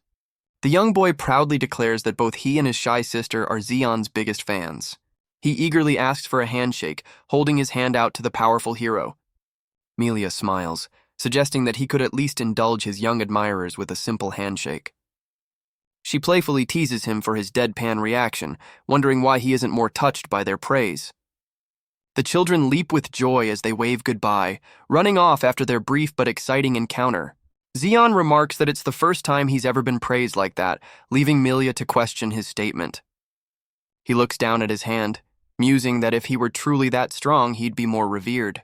A flashback shows Zeon in his demon form, as a subordinate scoffs at the very idea of being revered. A flashback reveals his subordinates once bowed to him, admitting they submitted out of fear of his immense power. But even then, he knew none of them could ever hope to take the Demon King's place. Back in the present, he stares at his hand, pondering the unfamiliar concept of being admired. Melia snaps him out of it, announcing they must prepare to welcome his parents, and he casually agrees. Her eyes sparkle as she resolves to make the perfect first impression as his future wife, leaving Zeon baffled. She spots something in the distance, her excitement growing as Zeon and another woman look on in confusion. Their plans are cut short as Sister Noel and Inferno Darkness rush in, looking panicked. Melia questions their frantic arrival, while Sister Noel struggles to catch her breath. With a look of sheer terror, Sister Noel announces that a state of emergency has been declared. The scene cuts to a horrifying image of a city in ruins, revealing the Brehunareg Empire has fallen. Melia stares in disbelief, refusing to accept that the mighty Brehunareg Empire could have fallen. With a heavy heart, Sister Noel confirms the devastating news is indeed true. Melia panics, realizing the Empire was under the protection of the legendary great sage, Palmera. She struggles to comprehend what kind of enemy could possibly overcome this second-ranked hero. A grim image confirms their worst fears, showing the aftermath of Palmera's devastating defeat. Zeon calmly processes the information, while Melia can't believe that even Palmera's presence wasn't enough. Sister Noel informs them that Mr. World has already rushed to the fallen Empire's borders. With a new sense of urgency, Melia turns to Zeon, her expression filled with determination. She clenches her fist, declaring that with the Empire gone, time is of the essence.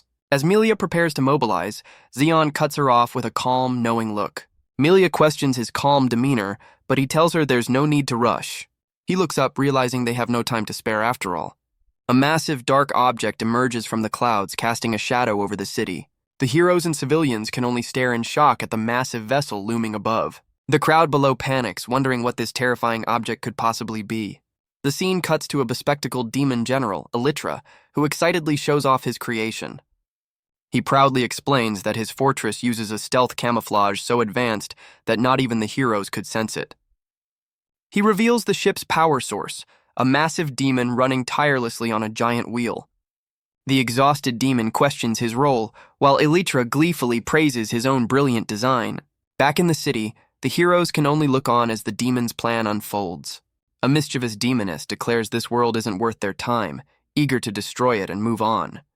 But Zeon looks up, sensing something far more significant than just the fortress. Melia realizes with horror that this must be Elytra's doing, a fact Zeon calmly confirms. His eyes narrow with focus as he warns his comrades that the enemy is about to strike. Sister Noel springs into action, desperately trying to guide the panicked civilians to safety. From above, the demoness grins with manic glee, preparing to unleash a devastating attack. The heroes brace themselves as a powerful blast rocks the city, sending debris flying everywhere. The demoness lands amidst the rubble, looking down on the scene with disdain for the seemingly weak heroes. She and her armored companion are revealed as Demon Kings, Sakubachi of Tyranny and Nagaraja of Swords. Sakubachi licks her lips, confident that crushing these insignificant heroes will be all too easy. Sakubachi suddenly senses an ominous, powerful presence, questioning its unexpected origin. Zeon warns a shocked Melia to stay back, recognizing the immense danger of their new foes. He calmly identifies the two newcomers, stating that both of them are on the level of a Demon King. Melia recoils in horror, struggling to comprehend the existence of two more such powerful enemies. The demoness grins, confirming they are indeed two of the legendary 4 Demon Kings. Zeon looks on, unimpressed, remarking that at least someone understands the gravity of the situation. Sakubachi smiles slyly, revealing that there aren't just two of them present today. The scene cuts to the Brihunareg border, where the Dragon Emperor and Gungnir have also arrived with their colossal dragon. Mr. World and his team arrive on the scene, stunned by the sudden appearance of these new, powerful demons. The Dragon Emperor looks on with a calm expression, acknowledging the arrival of a seemingly worthy opponent. The Netherworld Demon King, Hyusetsuka, orders the Dragon Demon King, Ryugdrasil, to swiftly deal with the heroes. With a cold gaze, she declares her intention to proceed to the next world after this one is finished. Mr. World's party stands defiant, declaring these new enemies aren't even worthy of bothering the true Demon King. Meanwhile, the armored Demon King, Nagaraja, grows impatient, eager to continue his journey across worlds. Zeon steps forward with a determined glare, offering to be the armored king's opponent instead. Sakubachi casually tells Nagaraja to handle the other heroes while she deals with Zeon. The armored king addresses the human hero, offering him the honor of becoming a stain on his sword. Nagaraja summons his 4 ultimate blades, declaring he'll quench his thirst with the hero's power, much to Zeon's shock. Sakubachi gathers a swirling vortex of dark energy, preparing to unleash her own devastating attack. She then complains with a pout, expressing her disdain for having to team up with her stoic, armored partner. Sakubachi unleashes a devastating vortex of dark energy, a technique worthy of a demon king. But Sister Noel and Inferno Darkness charge forward, refusing to be intimidated by her power. Sister Noel channels her holy energy into her fist, preparing to meet the demon's attack head-on. She lands a direct hit on the Demon King, as Zeon frantically warns that this foe is out of their league. Melia gently touches Zeon's cheek, acknowledging his concern for their safety. She leans in, whispering a quiet reassurance that shows her unwavering faith in her comrades. With a brilliant smile, Melia proudly declares that this is what it means to be a hero. Her words leave Zeon completely stunned, taken aback by her sudden resolve. The mighty Demon King Sakubachi is doubled over, reeling from the force of the unexpected counterattack. Sister Noel stares at her own hand in disbelief, shocked by the sheer impact of her blow. Sakubachi looks on with mild surprise, intrigued by the hero's unexpected power. She grins with condescending confidence, boasting that no ordinary magic or attack can ever touch her. Melia rushes forward, her blade engulfed in flames, determined to keep the Demon King away from Zeon. She unleashes a massive wave of fire, a draconic blast meant to push her limits and overwhelm the enemy. The Demon King appears right in front of Melia, questioning if she truly believes she can face her alone. Melia swings her sword with fierce determination, vowing that she will not be defeated while Zeon is watching. Her fiery dragon attack engulfs the Demon King, a desperate move to buy time for her comrades. Zeon watches in awe, realizing the immense weight of the trust his friends have placed in him. Across the battlefield, Nagaraja taunts Zeon, questioning if he truly believes he can win this fight. The armored king looks down with disappointment, remarking that the humans of this world are rather dull. Zeon steps forward, questioning the nature of this battle he's about to face. He admits that his former self would have eagerly welcomed such a powerful challenge. A vision of Melia's trusting smile flashes in his mind, a stark contrast to the demon he's facing. He's struck by an unfamiliar feeling, one he doesn't have the luxury to analyze. The armored king addresses him directly, sensing the presence of a fellow demon king. Zeon clenches his fist, declaring that his current mood is anything but pleasant. He strides through the destruction, surprising the Demon King with his audacity. A powerful aura surrounds Zeon as he acknowledges his opponent's strength with a single word. The Demon King's eyes gleam with excitement, his warrior's blood stirred by the challenge. Zeon looks on with confidence, ready to show what a true world-crossing warrior can do. The Armored King's eye gleams with anticipation, demanding the hero quench his thirst for battle. Zeon calmly meets his gaze, admitting that a fight against a worthy foe is exactly what he desires. A wry smile crosses his face as he finds the entire situation unexpectedly amusing. The Armored King questions Zeon's strange confidence, noting he has no intention of surrendering. Zeon explains that his opponent reminds him of someone he once knew, flashing back to his former self. Nagaraja's eyes narrow as he finally understands, addressing the hero as a fellow Demon King. With a decisive step forward, Zeon declares that this whole charade is simply boring. He walks through the debris, unimpressed by the display of power before him. The hero questions if his opponent finds this tedious standoff as unbearable as he does. He clenches his fist, ready to finally unleash his full power against a worthy adversary. Zeon calmly states that he has no reason to allow this world to be destroyed. The armored king is taken aback by the hero's sudden and defiant declaration. In a flash, Zeon closes the distance, landing a devastating blow he calls the Demon King's fist. Nagaraja reels from the unexpected impact, completely unprepared for this level of power. With a determined glare, Zeon announces he won't hold back a single punch against a fellow Demon King. He unleashes a furious barrage of blows, overwhelming the armored warrior with sheer speed and force. The Demon King is sent skidding backward, struggling to withstand the relentless assault. Nagaraja's own fist begins to glow as he finally accepts the hero's challenge to fight with all his might. Zeon smirks with confidence, telling his opponent that surrender is no longer an option. The scene cuts to a flashback, revealing a burning village under attack by shadowy demons as a mother clutches her child. The flashback reveals a monstrous shadow demon looming over the terrified mother and child. The young girl stares in horror, accepting her fate as her mother shields her from the beast. But in a flash, a powerful force slices through the darkness, intervening at the last second. A mysterious caped hero appears in the doorway, her cape flowing as she offers a hand of salvation. The mother and child look up with expressions of pure relief and awe at their unexpected savior. The scene snaps back to the present, where Melia is struck down by a devastating blow from the Demon King. She collapses to the ground, her heroic charge brought to a sudden and painful halt. Sakubachi stands over her fallen form, admitting she was momentarily surprised by the hero's attack. The Demon King looks down, condescendingly dismissing the defeated hero as just another human. She flashes a cruel grin, mocking Melia's futile efforts and clearly enjoying the victory. The Demon King notes with amusement that after a small push, the other two heroes have stopped moving entirely. She scoffs that the inhabitants of this world are nothing special, just like all the others. As Melia struggles on the ground, Sakubachi laments how truly weak and small humans are. She decides that if they must perish, she'll at least grant them a meaningless end. With a sadistic grin, she declares that this outcome is far more interesting for her. The demon pauses, a memory stirring as she gazes down at the defeated Melia. She recalls that this particular hero was never supposed to possess such formidable power. A flashback reveals a younger Melia being saved by a mysterious, high-ranking hero during an attack. Melia remembers how that same hero quickly surpassed her, leaving her far behind in the ranks. But in the present, she clenches her fist with renewed determination, deciding this time will be different. Melia rises from the rubble, declaring that her past struggles are now irrelevant. The Demon King questions her sudden change in demeanor, confused by her rambling. With a defiant point, Melia announces that as a hero, she will be the one to defeat the Demon King. Sakubachi is momentarily speechless, stunned by the human's audacity. Her shock quickly turns to hysterical laughter, finding the hero's declaration absurd. But her amusement vanishes in an instant, replaced by a cold, predatory gaze. The Demon King's expression hardens as she questions if the hero is truly serious. Melia meets her glare with unyielding resolve, her determination unshaken. Enraged, Sakubachi lunges forward, furious at the human's insolence.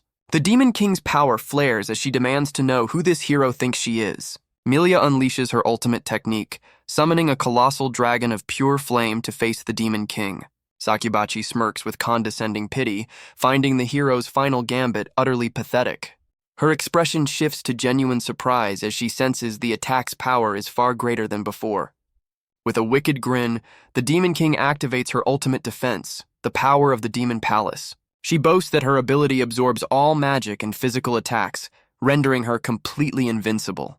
A memory flashes of a younger, weaker Melia, once convinced she could never defeat a Demon King. The Demon King laughs, amused by the human's futile struggle against her absolute power. But Melia's thoughts turn to the person she's come to admire, finding a new source of strength.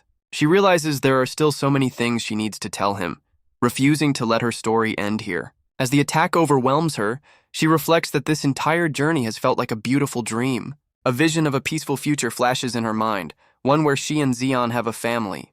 But she rejects this as a mere dream, declaring with fierce resolve that she will make it a reality.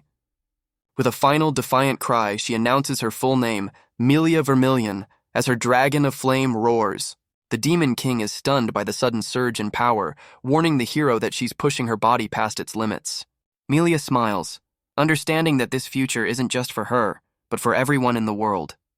She finds strength in the one who praised her, the person she now longs to be with. Sakubachi recoils in shock, unable to comprehend the source of this impossible power surge.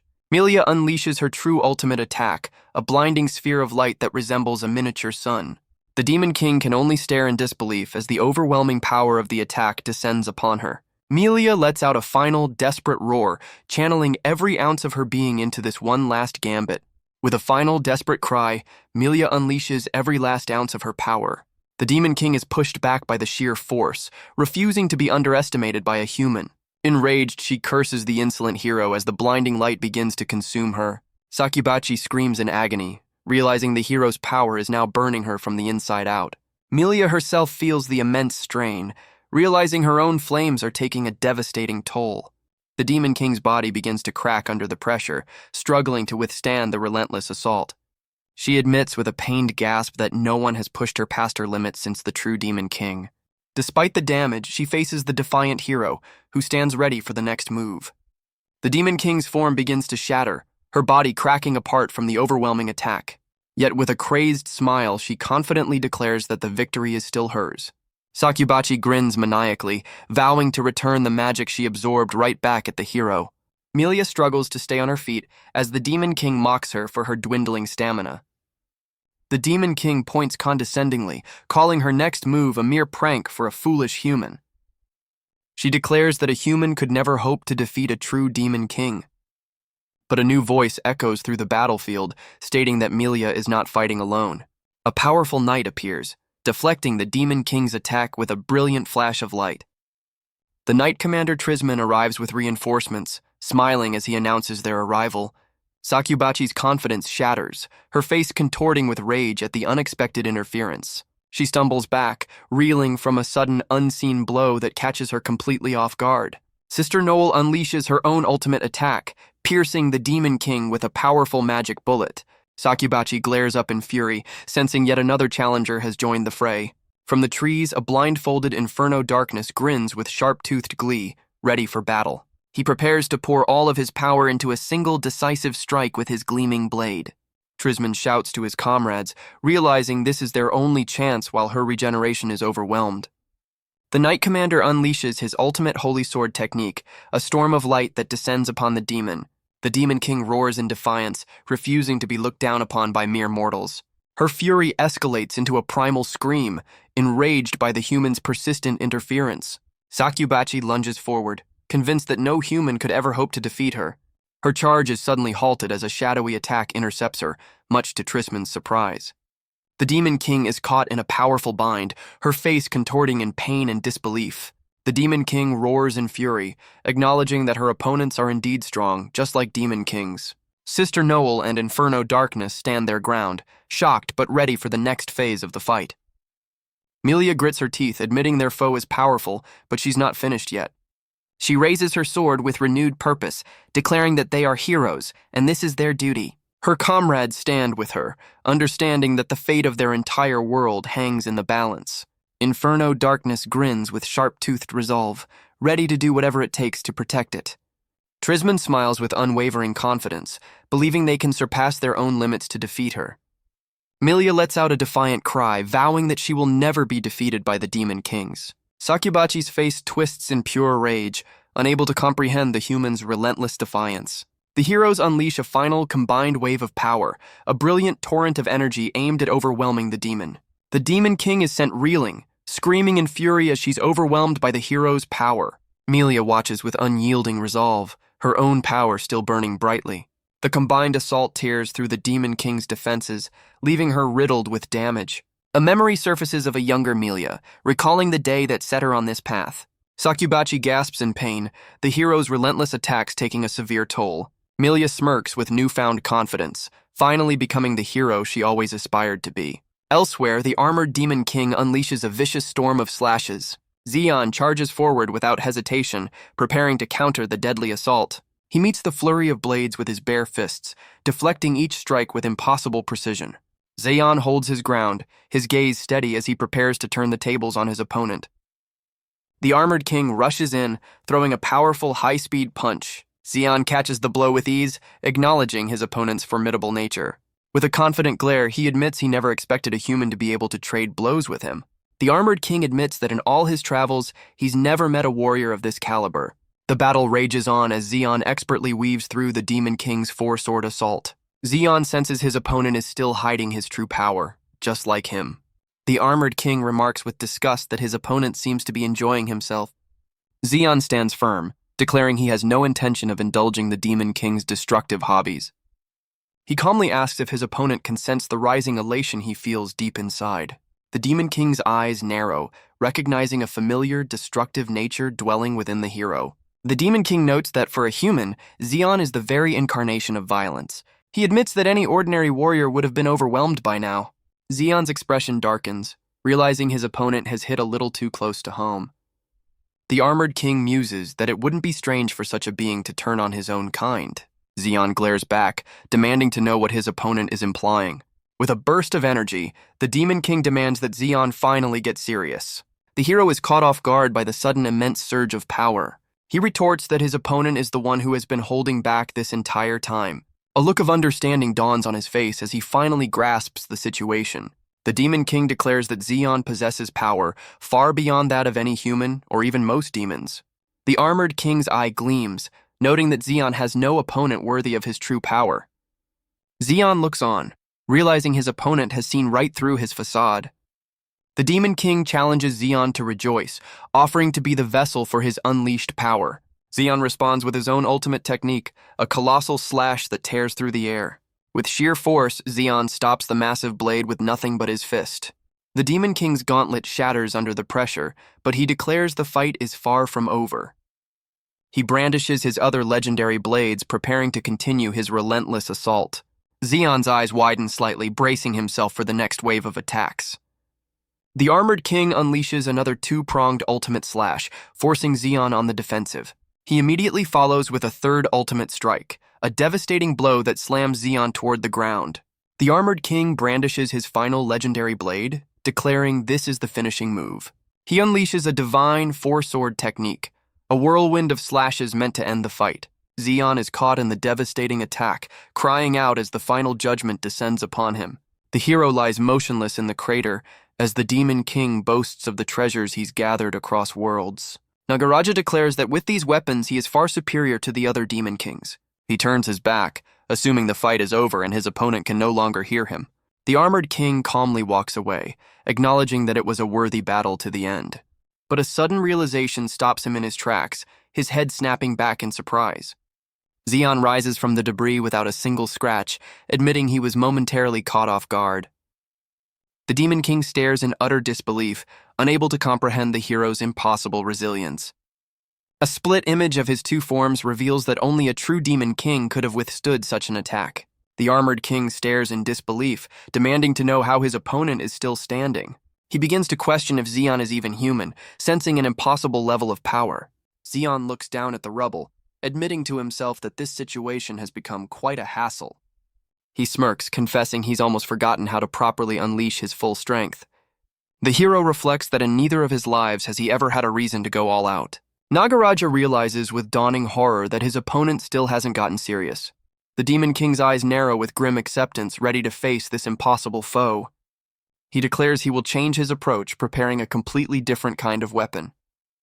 Zeon's calm demeanor shatters as he realizes with alarm what the Demon King intends to do.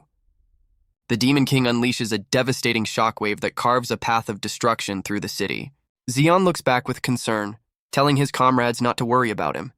The Armored King notes that the civilians in that section of the city have already been evacuated. He declares that this changes nothing, preparing to unleash a new, far more destructive weapon. Zeon rushes forward, attempting to intercept the Demon King's next devastating attack. He realizes with a grim expression that his opponent is trying to lure him away from the city. The Armored King admits that while he dislikes such tactics, he'll do anything to witness Zeon's true power. He summons several dark orbs, preparing to unleash another city-leveling attack. The resulting blast obliterates a huge section of the landscape, leaving nothing but rubble. Nagaraja appears behind Zeon, taunting him about the duty of a hero to protect his people. Nagaraja redirects his attack, threatening to unleash his fury on the nearby children. Zeon spots the two terrified children from earlier, trapped in the path of the attack. The Demon King's eye gleams, demanding to see his opponent's true, unrestrained power. But Zeon moves in a flash, positioning himself directly in the path of the devastating blow. He stands as a shield, taking the full force of the attack to protect the innocent children. The armored king stares in disbelief, questioning the hero's reckless and foolish sacrifice. Zeon clutches his wounded shoulder, wondering why he so readily threw himself in harm's way. He turns to the children he just saved, asking the familiar young boy if he's all right. The boy looks up with tears in his eyes, calling out the name of his hero in relief. Zeon offers a reassuring smile, telling the child not to worry about a thing. The young boy cries out in despair, apologizing for getting his hero hurt. The armored king looks on, coldly stating that Zeon has just received a fatal wound. Zeon looks at his injury, realizing with a start that something new has awakened within him. Nagaraja calls his selfless act a foolish miscalculation, unable to comprehend saving the children. The Demon King reminds him that if he dies, the children and the rest of the world will surely follow. He questions if Zeon is truly incapable of understanding such a simple, logical outcome. Zeon simply smiles, wryly agreeing with the Demon King's cold assessment. He stands tall despite his wound, admitting that humans are creatures he just can't seem to understand. His mind flashes to Melia and his comrades, the illogical yet inspiring people he's met. He clenches his fist over his wound, acknowledging that he is still far from perfect. The armored king scoffs that such creatures are beyond understanding and should be left to their fate. But Zeon simply smiles, acknowledging that this is just the kind of creature a human is. He closes his eyes with a confident smirk, knowing that cold logic doesn't apply here. With renewed purpose, he declares that this is what it means to be a hero.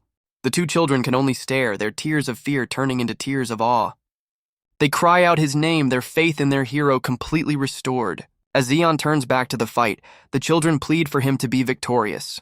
The two warriors face off again, a silent understanding passing between them across the rubble. Nagaraja questions what exactly a hero like him is even trying to protect. Zeon's eyes gleam with power as he promises to show his opponent the answer right now. Zeon closes the distance in an instant, slamming a fist into the Demon King with incredible force. The sheer force of the blow sends the armored king skidding backward across the battlefield. Nagaraja stares in disbelief, utterly stunned by the hero's unexpected level of strength. Despite his injury, Zeon acknowledges that his opponent is truly one of the strongest warriors he's ever encountered. The armored king is thrilled, believing he's finally witnessed the hero's true, unrestrained might. He concedes that Zeon is indeed a chosen warrior, yet he senses a crucial difference between them. Despite the hero's power, the Demon King looks on with a sense of regret, finding the situation a pity. He observes that Zeon's strength has transcended humanity, placing him closer to the level of a Demon King. Yet, he laments that for all his power, the hero is still tragically bound by his fragile human body. The Demon King gestures to the hero's injury, revealing that the wound he inflicted is undoubtedly fatal. Zeon glares back, unfazed, as the Demon King explains that for a mere human, such a wound means the end. The Demon King declares this unbridgeable gap between their species is the true difference in their power. As a sign of respect for his opponent's strength, the armored king prepares to get serious. He unleashes a torrent of energy, vowing to finally show the hero his true, unrestrained power. The Demon King sheds his armor, revealing his true form and unleashing his ultimate power. Zeon smirks, quietly questioning the Demon King's assessment of human weakness. His opponent looks down, promising to teach this frail human the true meaning of his limits.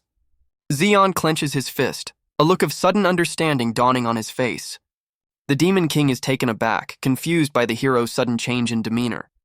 Zeon turns away, musing on the very question of why a supposedly fragile human would dare to face a Demon King. Zeon smiles, revealing he's finally grasped a small piece of the answer he sought. The Demon King looks on, wondering why he sensed such a powerful presence from a supposedly weak human.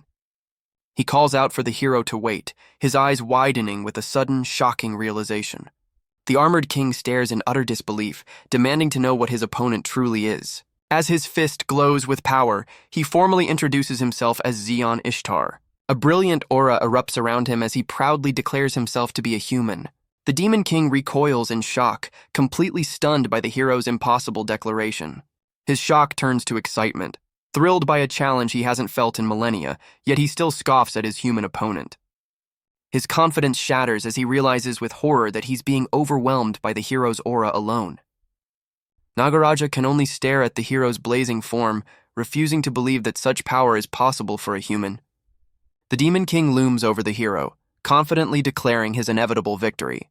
He asserts that a demon king is, by definition, a perfect and flawless existence. Zeon counters that a perfect being has no true rivals and therefore stands utterly alone.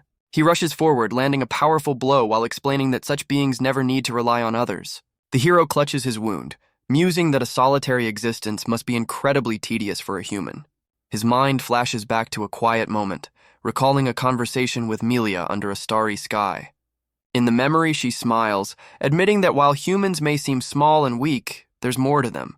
She explains with a gentle expression that simply being strong isn't the most important thing. Back in the present, a brilliant light gathers in Zeon's hand as he finally grasps her meaning. He clenches his fist with newfound resolve, fully accepting this new philosophy as his own. Zeon confirms his opponent's assessment, driving his fist forward with undeniable force. He declares that he will now grasp the very weakness he once possessed and turn it into power. The Demon King's shock turns to exhilaration, demanding the hero show him this newfound strength. Nagaraja prepares to unleash his ultimate secret technique, a final gambit to end the fight. He summons the power of creation, a cosmic attack that warps the very fabric of their battlefield. The hero stands firm, facing the combined might of the four great divine swords. The Demon King lunges forward, unleashing a final attack designed to bring about a hero's end. But Zeon meets the ultimate sword technique with a single overwhelming punch of his own. The Demon King's armor shatters as he bids farewell to a warrior he now recognizes as his equal. With his foe defeated, Zeon vows that as a human, he will finally surpass the man he used to be. Zeon's fist shatters the Demon King's defenses, a feat only the true Demon King had ever accomplished. The armored king crumbles, shocked that both he and his partner have been defeated by these heroes. As his form dissipates, Nagaraja acknowledges his loss, his reign of destruction finally over. Melia and the rest of the party rush to Zeon's side, their faces etched with concern. Zeon turns to face his comrades, his expression unreadable after the intense battle. Elsewhere, Melia raises her fist in triumph, joyfully declaring their victory over Sakubachi. A faint scar on her side serves as a silent reminder of the journey that brought her to this moment. Zeon's gaze softens as he looks at Melia, a sense of gratitude welling up within him. He stands over the remains of his foe, who admits with his final thoughts that it was a worthy battle. The defeated Demon King tells the hero to be proud, for he has accomplished the impossible. The two children run through the rubble with tears of relief, calling out to the one they now see as a true hero. Zeon offers a warm, reassuring smile, surrounded by the very people who now look up to him. The entire party stands united before the remains of their foe, acknowledging the hard-won victory. Elsewhere, a princess in her castle holds her head, shocked that the day has come to finally change the hero rankings. She stands before her throne, deciding that for this particular hero, no one would dare object to the change. With a bold declaration, she officially appoints Zeon Ishtar as the new #1 ranked hero. Her triumphant announcement is met with confusion as she realizes the man of the hour is nowhere in sight. The princess fumes in frustration, wondering where the fool could have possibly run off to. She lets out an exasperated sigh, a slight smile showing through her annoyance. A knight playfully teases her, remarking that just when Zeon started acting like a proper hero, he pulls a stunt like this. Tisman, the 4th-ranked hero, smiles warmly, remarking on Zeon's consistently audacious nature. He reassures the pouting princess that this kind of behavior from Zeon is nothing new. A new, powerfully built man addresses the court, surprised that the master of the hour has actually shown up. A woman looks down at the newcomer, asking the renowned hero how he's feeling. The man, revealed to be the 2nd-ranked hero, Mr. World, grins with unshakable confidence. A flashback reveals Mr. World and his party, admitting they could only manage a draw against their own demon adversary. A court official proudly announces that Zeon was the one who defeated the 4 demon kings all by himself. Mr. World clenches his fist, agreeing that this was the only possible outcome. He turns to the court, suggesting that a certain title now suits Zeon perfectly, leaving the princess confused. The scene shifts to the sky, as the narrative declares that the title of the strongest now belongs to him. Mr. World playfully suggests they should just change the title to the strongest, much to the princess's annoyance. Meanwhile, a familiar figure spots the new #1 hero making a run for it. Zeon finds a quiet balcony, enjoying a moment of peace while looking over the city. His solitude is interrupted as a voice calls out, causing him to turn in surprise. Melia, the third-ranked hero, stands before him, questioning why he's skipping his own ceremony. She places a hand on his shoulder, reminding him to be more conscious of his new status. Zeon simply smiles, casually explaining he was just enjoying the nice weather, leaving her flustered. She points emphatically, reminding him that he has officially reached the pinnacle of all heroes. Melia then looks away with a slight blush, shyly acknowledging the reality of his new rank. Zeon grins, turning the tables by pointing out her own impressive jump from 7th to 3rd rank. Melia smiles shyly, brushing off her own accomplishment as nothing compared to his. She looks back at him, confused by his next statement. Zeon confidently predicts that she has the potential to become number 1 herself someday. He makes a cryptic remark about their families, hinting at a future connection between them. Looking at the children they saved, Zeon reflects on a feeling he's only now beginning to understand. He recalls the strange emotions he felt just before his battle with the Demon King. Melia leans in with a playful smile, asking him to simplify his rambling thoughts. Her expression shifts to stunned silence as he finally confesses his true feelings for her. Zeon smiles warmly, asking her to marry him. Melia is left completely speechless and flustered, demanding he repeat his unbelievable proposal. Melia stares back with a flustered and disbelieving smile, completely caught off guard. Zeon calmly repeats his proposal, leaving Melia to question who he's even talking to. Her shock melts into quiet acceptance, her eyes welling with emotion as she processes his words. He grins, confirming that of course he and Melia are the ones getting married. With a heartfelt smile, Zeon admits that he has truly fallen in love with her. He pumps his fist, already making plans to meet her parents, while a blushing Melia trails behind him. Overwhelmed by the suddenness of it all, Melia holds up a hand, trying to get him to slow down. The emotional overload proves too much, and she suddenly collapses right in front of him. A massive, dark energy erupts from her, shocking the princess who watches from the castle. The scene shifts to a peaceful village, where a young man is startled by his mother's panicked arrival. A few days later in Nana village, a woman is taken completely by surprise. A bespectacled man stares in awe at the fainted Melia, realizing she is someone truly special. The woman excitedly reveals a letter from Zeon, while the man happily relays the news over the phone. The news sends them into a celebratory panic, rushing to make preparations for the big event. Their ecstatic expressions say it all, with the father's joy literally shattering his glasses. The scene flashes forward to a radiant Melia in her wedding dress, as Zeon looks on in admiration. Zeon playfully teases his flustered bride, who seems to question his light-hearted attitude. He then sincerely declares her the most beautiful in the world, leaving the bride completely speechless. Overcome with happiness and embarrassment, she apologetically turns away from him. She quickly makes an excuse to leave, claiming she needs to cool her head, leaving Zeon momentarily confused. Zeon listens thoughtfully as Melia admits that, while she's overjoyed, his proposal was certainly a surprise. She playfully teases him, confessing she never expected to hear him speak of marriage. He laughs sheepishly, suggesting he's finally becoming more human, which only flusters her more. His light-hearted mood shifts to contemplation as a serious thought suddenly crosses his mind. Zeon realizes there's one last crucial thing he's neglected to tell her, leaving Melia looking on in confusion. He calls her name, getting her full attention before making his final, most important confession. Zeon calmly asks what she would think if he revealed he was the reincarnated former Demon King. With a brilliant smile, Melia taps her forehead, reacting as if his shocking secret explains everything. She stands in serene silence for a moment, processing the monumental revelation with unnerving calm. Zeon scratches his head in relief, finally feeling like a great weight has been lifted. Melia's calm demeanor shatters as she scolds him for dropping such a bombshell on their wedding day. Her anger quickly fades into a smug, teasing smile, finding the whole situation absurdly typical of him. Zeon is taken aback as she nonchalantly declares that his past doesn't change a thing for her. She explains with a gentle smile that whether he's a demon king or not, he is still the man she loves. With a confident fist pump, she promises that if he ever reverts to his old ways, she'll be the one to stop him. She clasps her hands excitedly, already planning for the hypothetical scenario of him returning to his throne. Zeon smiles, touched by her unwavering faith and finding her reliability to be his greatest treasure.